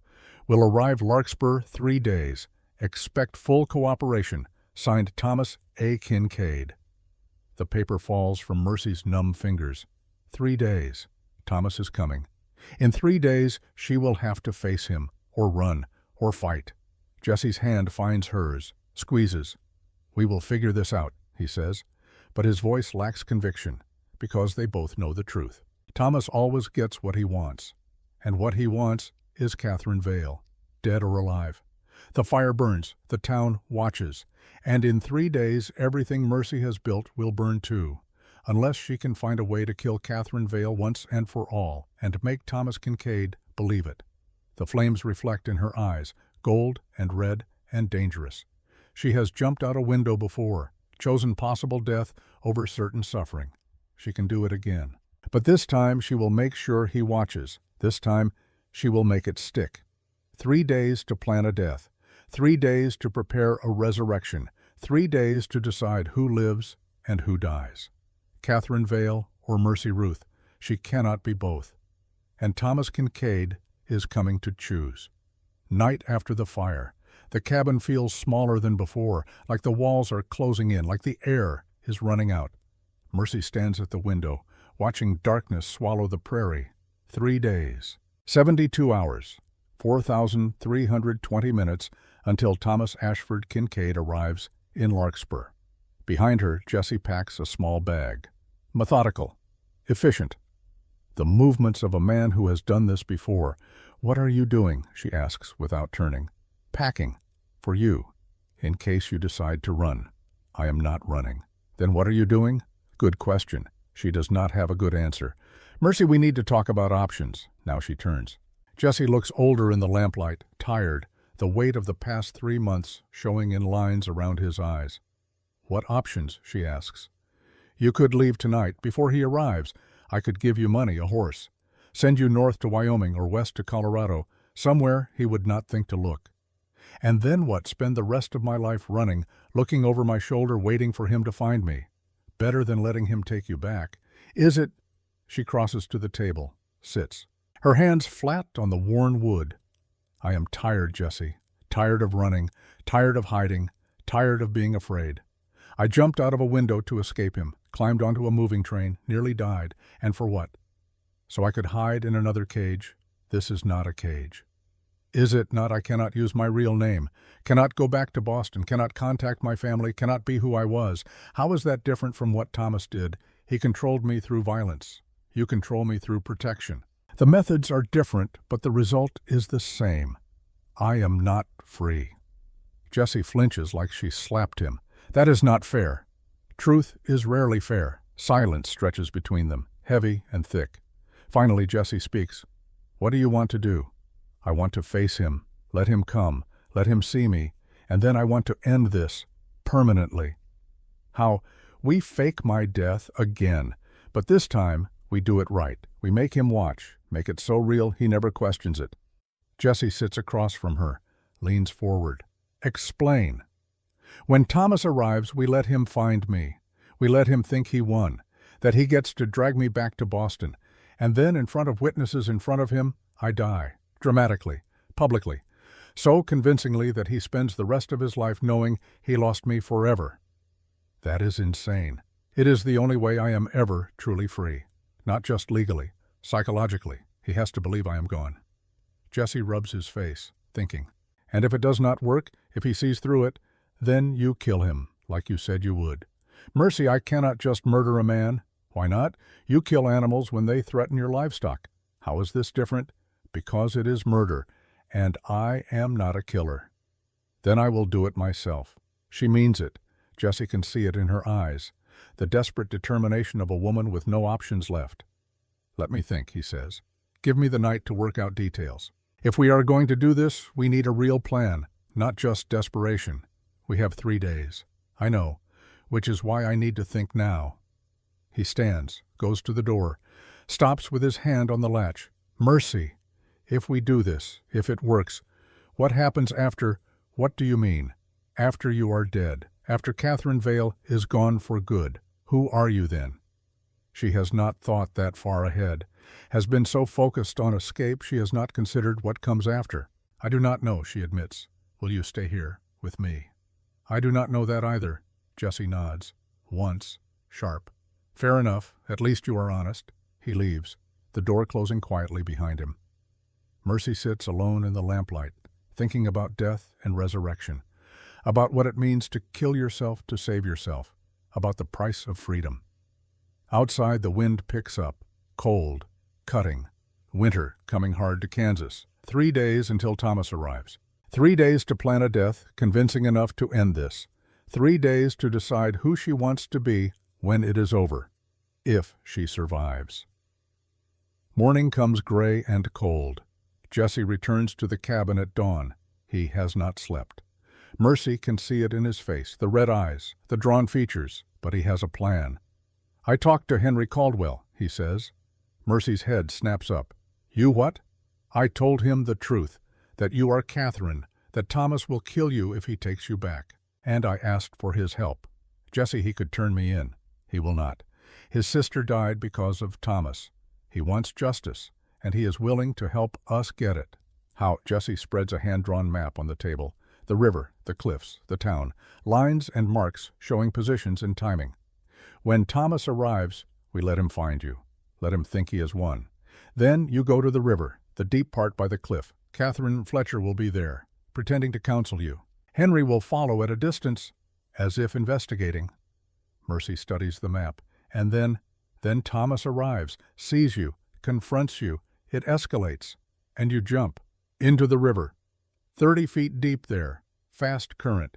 You go under, stay under, follow the planned route downstream where Catherine Fletcher and I will be waiting with horses. We pull you out, get you away. Meanwhile, Henry dives in upstream, makes a show of searching, comes up empty.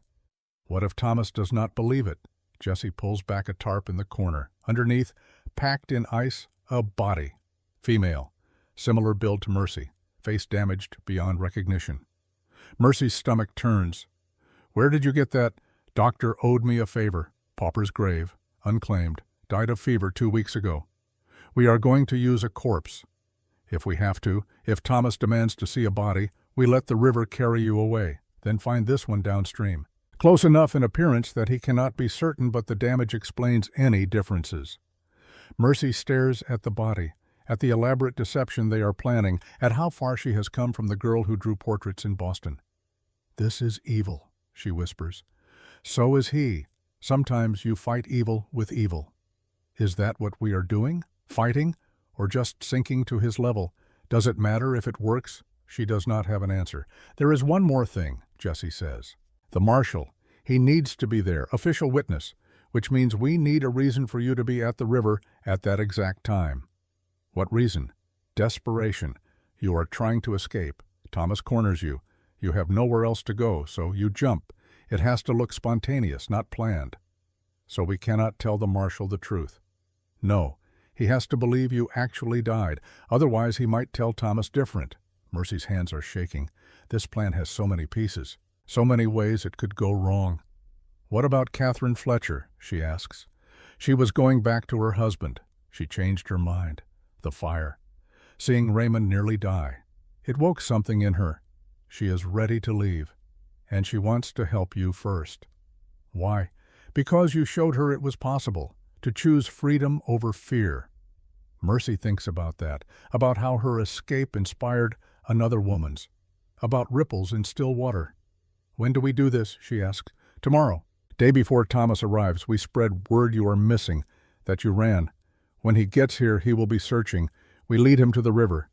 Let him think he tracked you himself. And if he brings men hired guns, Henry will be there, armed, and I will be downstream, armed. If it comes to violence, we are ready. You would kill for me. Jesse meets her eyes, steady and sure. Yes.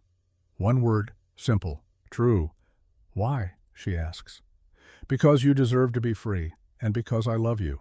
Not the idea of you, not the child I saved. You. Mercy Ruth. The woman who paints grief and charges $1, the woman who is terrified but fights anyway, the woman who would rather die than be owned. Mercy's throat tightens. I do not know if I can love you back. I know. But maybe someday, if you live, if this works, maybe someday you will want to try. And if I do not, if I want to leave after this, then I will help you leave. Give you money, a horse, whatever you need. Because love is not possession. Love is setting free. She stands, crosses to him, takes his face in her hands. Thank you for seeing that, for understanding. She kisses him, brief, gentle, not passion, gratitude. When she pulls back, Jesse is crying, silent tears tracking down his weathered face. Do not die tomorrow, he says. Please, whatever happens, do not actually die. I will do my best. That is not comforting. It is all I can promise. 2 days later, the train from Boston pulls into Larkspur Station at 3 in the afternoon, early. Thomas Ashford Kincaid does not believe in wasting time. Half the town is there to watch. Curiosity disguised as civic duty. They want to see the wealthy Easterner, the man hunting a dead woman. The train stops. Steam hisses. Doors open. Thomas steps down. He looks exactly as Mercy remembers, impeccably dressed, despite the long journey. Dark suit, polished boots, hat angled just so. Handsome in the way of old money and good breeding. But his eyes are different, harder, colder. The eyes of a man who has lost something he considered his property. Henry Caldwell steps forward, playing his role. Mr. Kincaid, I am Henry Caldwell. We have been corresponding. Thomas barely glances at him. Where is she? Sir, I have been investigating as you requested. The evidence suggests Catherine Vale did indeed drown as Mr. Ruth reported. I will be the judge of that. Take me to Ruth's property. Now. They ride together. Thomas on a rented horse, Henry on his own, the marshal following at a distance. At the cabin, Jesse is waiting. Standing on the porch, arms crossed, face neutral, Thomas dismounts, studies the cabin, the barn, the land, calculating its worth, finding it wanting. Mr. Ruth, Mr. Kincaid. Where is she? Who? Do not play games with me. Catherine. I know she is here. Catherine Vale drowned 4 months ago. You received my report. I received your lies. Now tell me where my fiancée is before I have you arrested for kidnapping. On what evidence? Thomas pulls out papers, the marriage certificate, Mercy and Jesse, legally binding. You married a woman 6 weeks after reporting Catherine dead, a woman with no family, no history, no record of existence before you claimed her. That is suspicious. My wife is from St. Louis. The records are there. I checked. There are no records. No death certificates for her supposed family. No birth record, nothing. Your wife does not exist, which means she is someone else, and I know exactly who. Jesse does not flinch, does not react. You are welcome to believe what you want, but you are not welcome on my property. Leave. Not until I see her. She is not here. Then where is she? Gone. Left 2 days ago. Said she needed space. I have not seen her since. This is the lie they planned. The setup. Making Thomas think she ran. Making him hunt. Thomas's face darkens. If she is missing, we should organize a search. Already did. Found nothing. Then we search again. Now. The marshal steps forward. Mr. Kincaid, if Mrs. Ruth wants to be alone, that is her right. We cannot force her to come home. She is not Mrs. Ruth. She is Catherine Vale, and she is mentally unstable, a danger to herself. Do you have proof of that? I have medical records, letters from her physician, documentation of her hysteria. He produces more papers, all forged, all painting Catherine as insane. Henry reads them, frowns. These are concerning. If true, we should find her quickly, for her own safety. Playing along, giving Thomas rope. Where would she go? The marshal asked Jesse. Jesse pretends to think. There is a spot, by the river. She liked to paint there sometimes. Maybe check there first. Show us. They ride together, Jesse leading, Thomas and the marshal following. Henry at the rear, all moving toward the trap.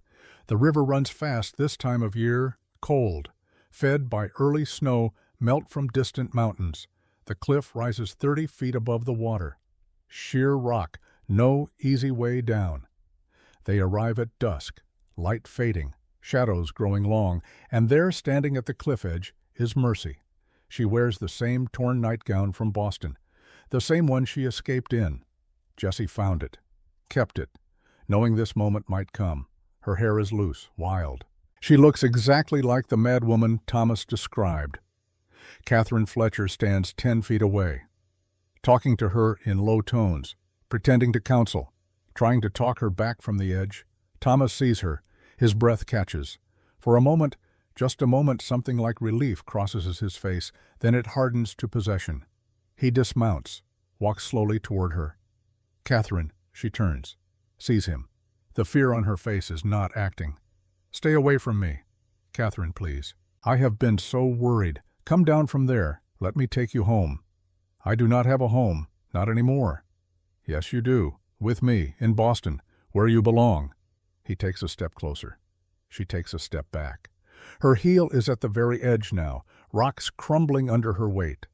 Catherine Fletcher moves away, giving them space, playing the concerned citizen who does not want to interfere. Catherine, you are not well. You need help. Medical care, I can give you that. I do not need your help. I need you to leave me alone. I cannot do that. You are mine. You have always been mine. I was never yours. Thomas's mask slips, just for a second, rage flashing across his perfect features. I shaped you, saved you from poverty and mediocrity. Your father was a gambler, a drunk. You would have ended up in a factory or worse without me. I gave you everything. You gave me bruises, terror, a cage covered in silk. I gave you discipline, structure, because you needed it, because you were wild and selfish and refused to be what a proper wife should be. What is a proper wife?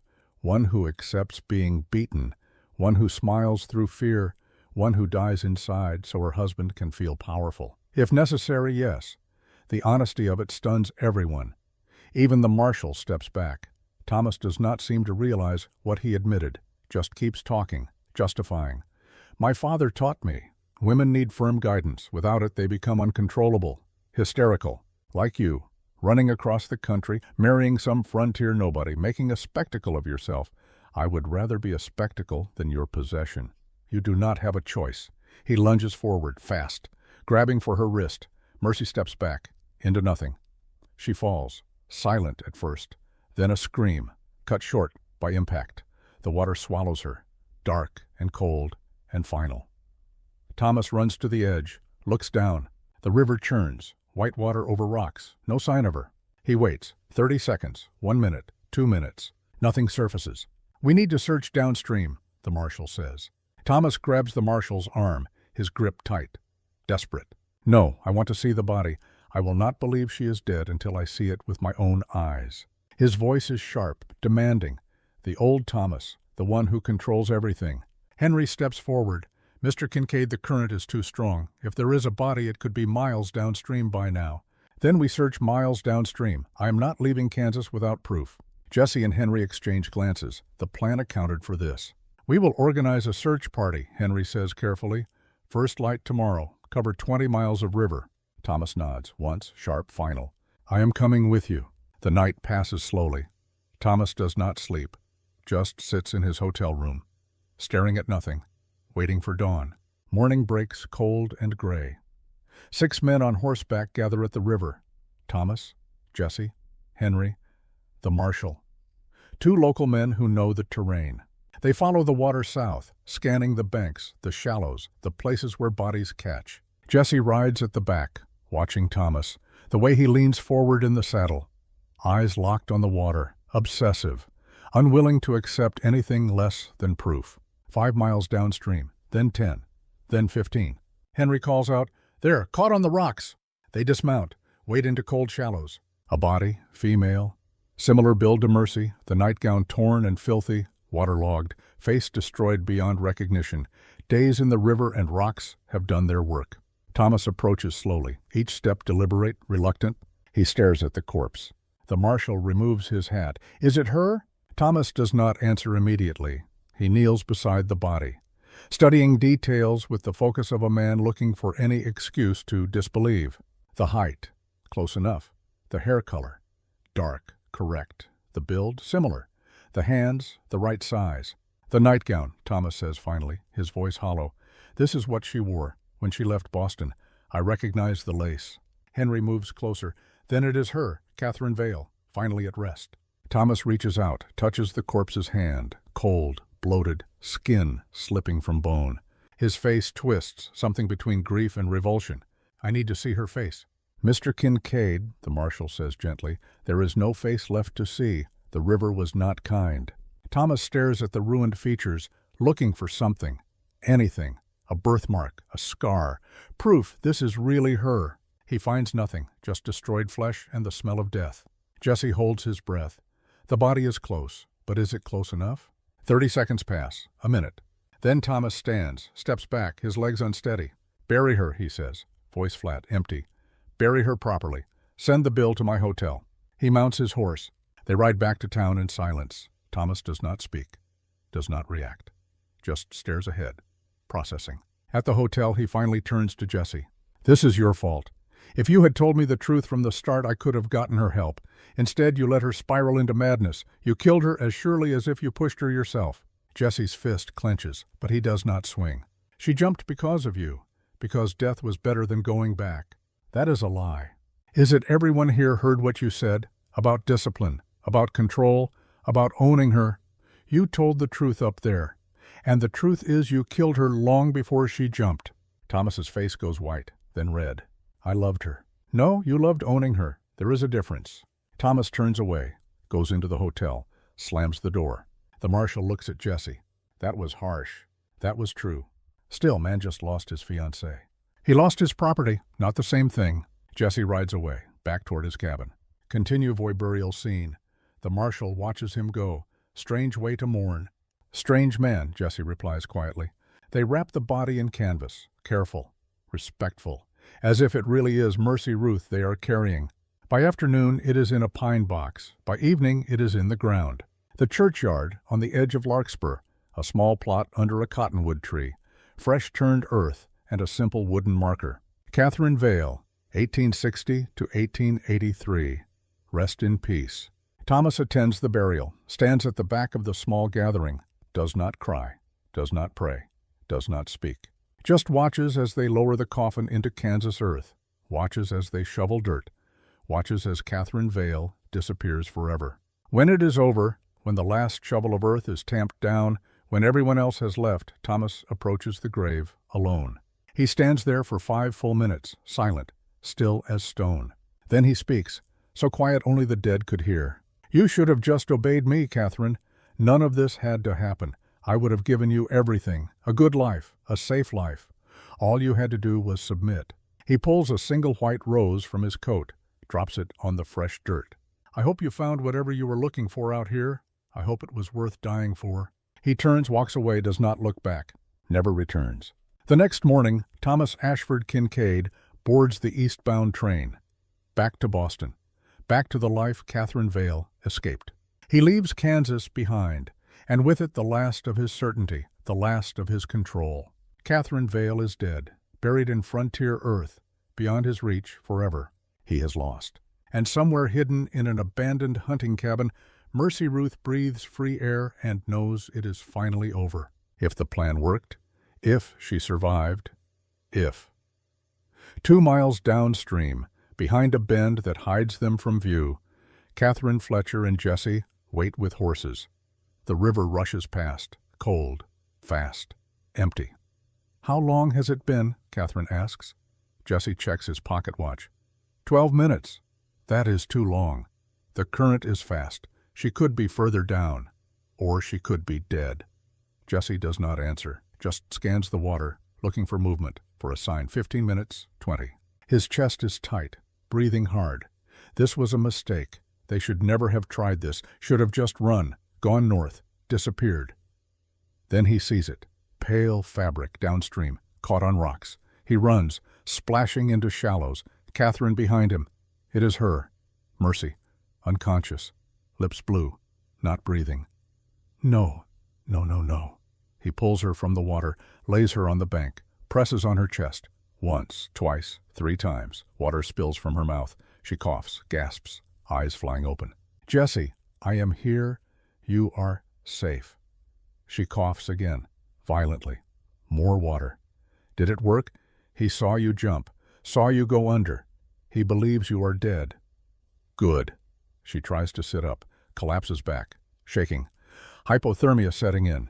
Jesse strips off his coat, wraps it around her. Catherine does the same with a blanket from the saddlebag. We need to get her warm, fast. They ride hard, to a cabin Catherine had prepared, abandoned hunting shack, 5 miles from Larkspur. No one knows about it, inside a fire already laid. Jesse lights it, the flames catch, warmth spreading slowly. Mercy sits wrapped in blankets, still shaking, teeth chattering. I stayed under as long as I could, she says. Found the air pockets you positioned, followed the rocks downstream, but the current was stronger than we thought. It pulled me under, slammed me against rocks. I thought I was going to drown for real. But you did not. No, I did not. She looks at him, really looks. Thank you for saving me, again. That is what I do, apparently. Save you. Is that all I am to you? Someone to rescue?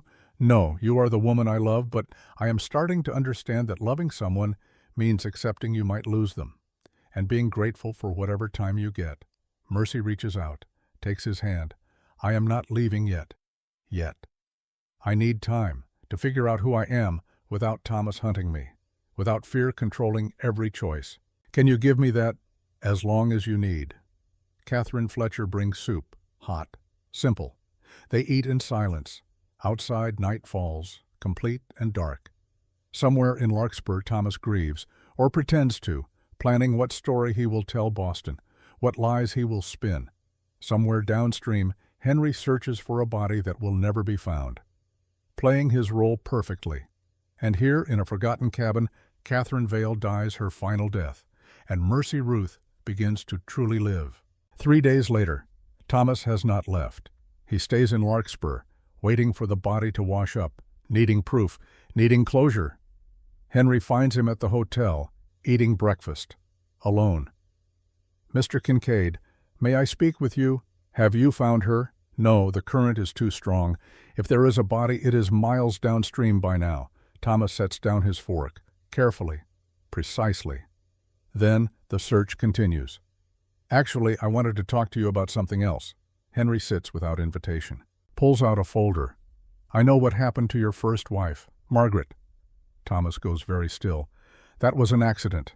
Investigated and closed. I reopened it. You have no authority. I have curiosity and connections. And what I found is interesting. He spreads papers on the table, medical reports, witness statements, things that should have been in the original investigation, but were not. Margaret had bruises, same as Catherine, same pattern, fingers on her neck, rope marks on her wrists. The doctor noted them, but was told not to include them in the official report. Told by whom? Your father, who paid him very well to rule it an accidental fall. Thomas's jaw tightens. My sister, Henry continues, died because I was not there to protect her, because I trusted that marriage meant safety. I was wrong, and I have lived with that guilt for 4 years. I do not see what this has to do with me. Catherine Vale is dead, drowned because she was so desperate to escape you that she chose death, and you cannot even admit why. She was mentally unstable. She was terrified of you, of what you would do if you caught her. So terrified she jumped from a cliff rather than face you. Thomas stands. This conversation is over. Sit down, Mr. Kincaid. We are not finished. Something in Henry's voice makes Thomas obey. He sits. Henry leans forward. I could reopen Margaret's case. I have enough evidence now to make it embarrassing. Maybe not enough to convict, but enough to destroy your reputation, your father's business, the Kincaid name. You are threatening me. I am offering you a choice. Leave Kansas, go back to Boston. Tell everyone Catherine died tragically. Never speak her name again. Never look for her. And in exchange, I let Margaret rest. I do not dig up the past. I do not destroy your family. And if I refuse, then I publish everything. Every witness statement, every medical report, every piece of evidence that suggests you killed 2 wives. And even if you are never convicted, you will spend the rest of your life under suspicion. Every woman who meets you will wonder. Every business partner will hesitate. You will become a pariah. Silence, long and heavy. Thomas stares at the papers, at the evidence of his crimes laid bare. "Catherine was mine," he says finally, quiet, almost to himself. "I made her, from nothing, and she had no right to leave. People are not property. Are they not? I paid her father's debts, saved her from poverty. She owed me. She owed you nothing, and you killed her with your possessiveness." Thomas looks up, eyes wet, but not with grief, with rage. "I loved her. No, you loved owning her, and when you could not own her any more, you tried to destroy her. But she destroyed herself first, and that is something you will have to live with." Henry stands, gathers the papers. "You have until tomorrow to leave Kansas. If you are still here, I go to the newspapers, all of them, Boston, New York, Philadelphia. I make sure everyone knows what you are." He walks away, leaves Thomas sitting alone with his breakfast going cold. That night, Thomas Ashford Kincaid leaves on the eastbound train. He does not say goodbye, does not close out his hotel room properly, just disappears into the darkness, gone, finally completely gone. 2 days after the confrontation at the river, the day after the burial, Catherine Fletcher sits beside Raymond's hospital bed. His face is bandaged, hands wrapped in gauze. The burns are healing, but the scars will be permanent. He drifts in and out of morphine sleep. Each time he wakes, his eyes search the room until they find her, making sure she is still there, still his. When he wakes this time, his voice comes out hoarse, painful. "Catherine, I am here. You came back. I knew you would. You always come back." Something in those words breaks her, the certainty in his voice, the assumption. Always come back, always forgive, always accept. The pattern of 12 years, the cycle she thought she could never break. Until she watched Mercy Ruth jump off a cliff rather than return to her captor. Until she understood that some cages are opened from the inside. "Raymond," Catherine says quietly, "I came to say goodbye." His eyes sharpen. Even through pain and drugs, understanding comes. "What?" "I am leaving. Filing for divorce. You will survive this fire. The doctors say you will recover, but our marriage will not. You cannot." His burned hand reaches for hers. Misses. Too weak. "You have nowhere to go, no money, no family who will take you." "I have my painting." "Painting?" He laughs, bitter, pained. "You think you can survive on painting?" "You are 42 years old, Catherine. No one wants portraits from a middle-aged woman with no training. Then I will starve as myself rather than live as your possession. I will fight this. I will tell everyone you abandoned me while I was injured, dying. They will shun you. The whole town will turn against you. Let them. I do not care anymore." She stands. He tries to grab her wrist, fingers scrabbling, missing. "Catherine, please, I am sorry. I will change. I swear I will never raise my hand again. Just give me one more chance. You said that after the first time, and the 5th, and the 20th. I am done believing you. Where will you go?" "Denver. I have a cousin there. She offered me a place years ago. I was too afraid to accept. I am not afraid anymore." She walks to the door, stops, looks back one final time. At the man she married at 19. The man who seemed kind until the wedding night. The man who taught her that love and violence could share the same bed. "I forgive you, Raymond, not because you deserve it, but because I deserve to be free of the anger, free of the bitterness, free of you." His face crumples, not with remorse, with rage. "You will be back," he hisses. "You have nowhere else to go. No one else wants you. You will come crawling back within a month, and I will make you beg for forgiveness." Catherine Fletcher smiles, small, sad, certain. "No, I will not, because I would rather die free than live as your prisoner. Mercy Ruth taught me that, and I am grateful." She leaves. Raymond's voice follows her down the hospital corridor, screaming, cursing, threatening. She does not look back. She walks out into the cool Kansas evening. No possessions except the clothes on her back and a small bag of painting supplies Mercy had given her weeks ago. No money except the $17 she had saved from selling eggs, hidden from Raymond for 3 years. No plan except to walk to the train station and buy a ticket west. It should feel terrifying, leaving everything familiar, everything known. Instead, it feels like flying. She boards the westbound train 2 hours later, finds a seat by the window, watches Larkspur disappear into the darkness. And for the first time in 12 years, Catherine Fletcher smiles without fear. Free, finally completely free. 1 month later, winter settling hard over Kansas. Mercy stands in front of the territorial courthouse, Jesse beside her. They are filing for divorce. The marriage was always temporary, a legal shield. Now that Catherine Vale is officially dead, that shield is no longer needed. "You do not have to do this," Mercy says. "Yes, I do. You married me for protection. You do not need that anymore." "What if I want to stay married?" Jesse stops walking. "Why, because it is the first choice I made that was not about running. It is the first thing I chose because I wanted it." "You want to be married to me. I want to be partnered with you. I do not know if that is the same thing."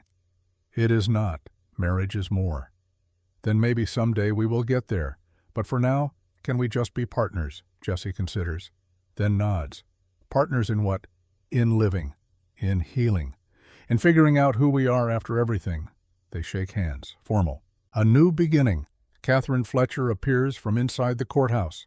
She has filed her own divorce papers. Raymond survived the fire, but their marriage did not.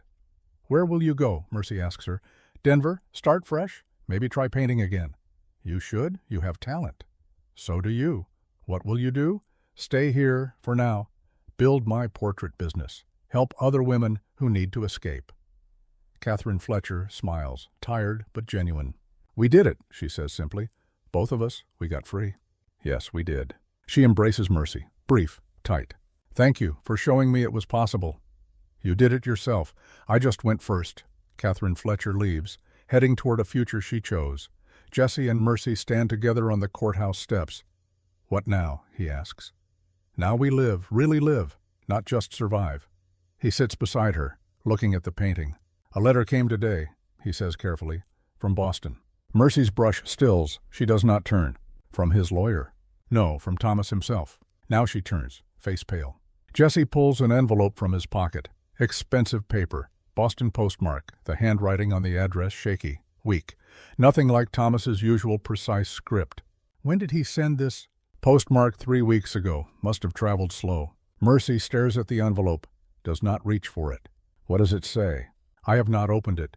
It is addressed to Catherine Vale. That means it is yours, if you want it." She takes the letter. Her hands shake slightly. She breaks the seal, unfolds the paper. The handwriting inside is worse than the address, barely legible.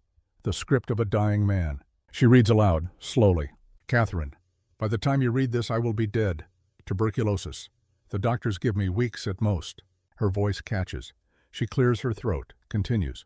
"I am writing because I need you to understand something. I loved you, in my way, the only way I knew how."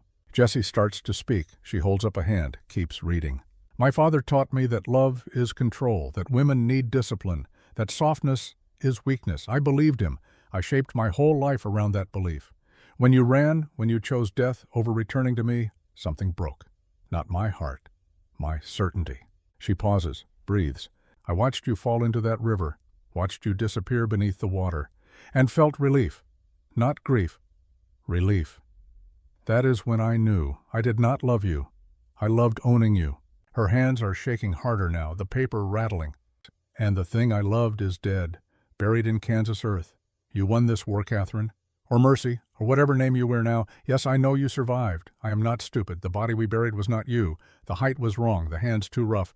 But I let them bury it anyway." Jessie goes very still.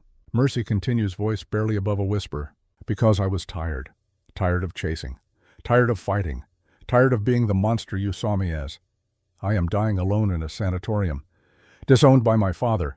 Abandoned by everyone who once called me friend. This is the price I paid for treating you as property." Tears slip down her cheeks now. She does not wipe them away.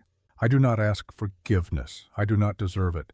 I only ask that you remember I was human, broken and wrong and cruel but human, and that you live well. Paint. Be free. Be everything I never let you be. That is my penance, knowing you are happy without me. Goodbye, Catherine Vale." Thomas Ashford Kincaid. April 12, 1884. Silence fills the cabin, heavy, complete. Mercy reads the letter again, then a third time, looking for lies, for manipulation, for the trap. Finds only exhaustion, and honesty, and the admission of a man who finally understood what he lost. "He knew," she whispers. "Yes, he knew I survived. Could have told people. Could have sent more investigators. Could have hunted me again. But he did not." "Why?" Jesse thinks, because he was tired, or because some part of him learned to let go, or because dying makes men honest in ways living does not. Mercy folds the letter, crosses to the fireplace, holds it over the flames, pauses. "What are you waiting for?" Jesse asks gently. "I do not know. Permission to let him go, maybe. Proof that it is really over. It has been over since you jumped. He just took longer to die." She drops the letter. The paper catches, curls, blackens. The ink running before it turns to ash. Thomas Ashford Kincaid's final words reduced to smoke and memory. And with them the last chains. Mercy watches until nothing remains but ash. Then she turns to Jesse. "He was right about one thing. I did win. I am free. And he died knowing I would never be his again. Does that give you satisfaction?" "No, it gives me sadness, because he could have learned this earlier, could have let me go years ago, could have chosen to be better. But he did not. And now he is dead and I am alive, and that is the only justice there will ever be. I am alive, and that is the only justice there will ever be." Jesse stands, crosses to her, does not touch, just stands close. "Do you need time alone?" "No, I need the opposite. I need to not be alone." He nods, sits back down. She joins him on the floor in front of the fireplace, watching the last embers of Thomas's letter glow and fade. "I thought I would feel more," she says quietly, "when he died. Relief, joy, freedom, something, but I just feel empty." "That is because you already let him go, months ago, when you jumped off that cliff. He just took longer to catch up. He knew I survived, could have told people, could have hunted me again, could have destroyed everything we built here, but he did not. Does that make him good? No, but it makes him human, and somehow that is worse." She looks at Jesse, confused. "I wanted him to be a monster," she explains. "Monsters are easier to hate, easier to run from, easier to kill. But he was just a man, broken by his father, shaped by violence, who never learned another way. That does not excuse what he did to you. No, but it explains it, and understanding is different from forgiving." "Do you forgive him?" Mercy thinks, long and careful. "I forgive the boy who was beaten and told that was love. I do not forgive the man who became his father. Those are two different people. And only one of them deserved mercy." Jesse reaches out, takes her hand, first real touch in weeks. "You are allowed to grieve him, even after everything, even if it does not make sense." Am I grieving him, or just the life I could have had if he had been different? Maybe both, maybe neither. Grief does not follow logic. They sit in silence, watching the fire die, watching the ashes settle. Finally, Mercy speaks again. "I am not the same person who jumped out that window in Boston." "No, you are better." "Am I, or just more broken?" "Both. And that is okay. You do not have to be whole to be worthy mercy. You just have to be here, alive, choosing."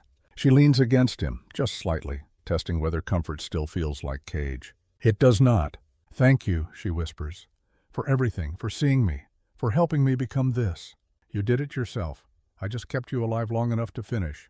They sit together until the fire dies completely, until the ashes go cold, until Thomas Ashford Kincaid is truly finally gone. And when they walk back into the main room, when Mercy picks up her brush again, the emptiness has shifted, not filled, but lighter. Because grief is the price of surviving, and she has paid worse prices. This one at least she chose. How long ago? 2 months ago, died in a sanatorium. Alone. Good. But her voice lacks conviction. His lawyer said he left everything to you in his will. His father disowned him after the scandal. Thomas had nothing left but money and guilt. He left it all to Catherine Vale. I do not want it. I already wrote back, told them to give it to a women's shelter in Margaret Caldwell's name. Mercy looks at Jesse, this man who could have kept $5,000, who burned $7,000, who just gave away a fortune without asking. Why do you keep choosing me over money? Because you are worth more than any amount of money could ever be. I still cannot love you, not the way you deserve. I know, and that is okay. But I can choose you. Every day, is that enough? It is more than enough. She kisses him. Not gratitude this time, not obligation, something deeper. The beginning of something that might become love, given time, given choice. They stand together in the studio, surrounded by paintings of grief and loss and freedom. The price of mercy made visible. Outside, the prairie stretches endlessly, green with new growth, spring washing away winter's death. Mercy walks to the window, looks out at the land that saved her, the emptiness that became home. I am going to expand the portrait business, she says. Hire other women artists, teach them the trade, give them a way to earn without needing a man. That is ambitious. That is necessary. How many women are trapped right now? How many Catherines? How many Mercies? If I can give them a way out, even a small one, then everything I went through means something. It already means something. You survived. Surviving is not enough. I want to help others do the same. Jessie crosses to her, stands behind her, not touching, just present. Then we will build it together, a place where women can come, learn, earn, escape if they need to. We, partners, remember in living, in healing, in whatever comes next. She leans back against him, letting herself accept comfort, accept presence, accept the possibility that safety does not always mean cage. The sun sets, gold and red spreading across the horizon, the same colors as the fire she escaped, the same colors as freedom. Mercy turns from the window, looks at her painting, the woman with the key and the broken chains. Tomorrow she will start building something new, a studio in town, a school for women, a network of escape routes for those who need them. Tomorrow she will take all the fear and pain and turn it into purpose. But tonight she paints. And in the painting, she finally understands. Freedom is not the absence of fear. It is not the end of pain. It is not even happiness. Freedom is the ability to choose, to say yes, to say no, to say not yet, to say never again. She paid for her freedom with blood and tears and pieces of herself she will never recover. But she would pay it again, every time. Because the alternative is living as someone's possession. And that is not living at all. That is just existing in someone else's shape. She would rather be broken and hers than whole and his. The painting dries. The night deepens. Jessie sits in the corner reading. Mercy adds final touches. And somewhere far away in Boston, Thomas Ashford Kincaid lies in an unmarked grave. His name forgotten, his crimes buried with him. He lost. Not because he died, but because Mercy lived and chose to keep living, on her terms, in her way. Free. The price of mercy was high, almost too high. But in the end it was worth paying, because she is still here, still breathing, still creating, still choosing. Catherine Vale is dead, long dead, buried under train tracks and river water and legal documents, but Mercy Ruth is alive, and free, and hers, and that in the end is everything. The stars come out, one by one, filling the Kansas sky with light. Mercy sets down her brush, crosses to Jessie, takes his hand. "Thank you," she says. "For what? For seeing me, for letting me choose, for understanding that love is not possession. You taught me that. Then we taught each other." They stand together, two broken people. Two survivors, two partners not perfect, not healed, but free. And freedom, hard-won and bloody and expensive, is worth more than all the gold in Boston. It is worth everything. The prairie remembers. The wind remembers. The river remembers. And Mercy Ruth, once Catherine Vale, remembers too. Remembers what it cost to be free, and chooses to pay that price every single day until the day she dies. Her own woman, her own choice, her own life, free.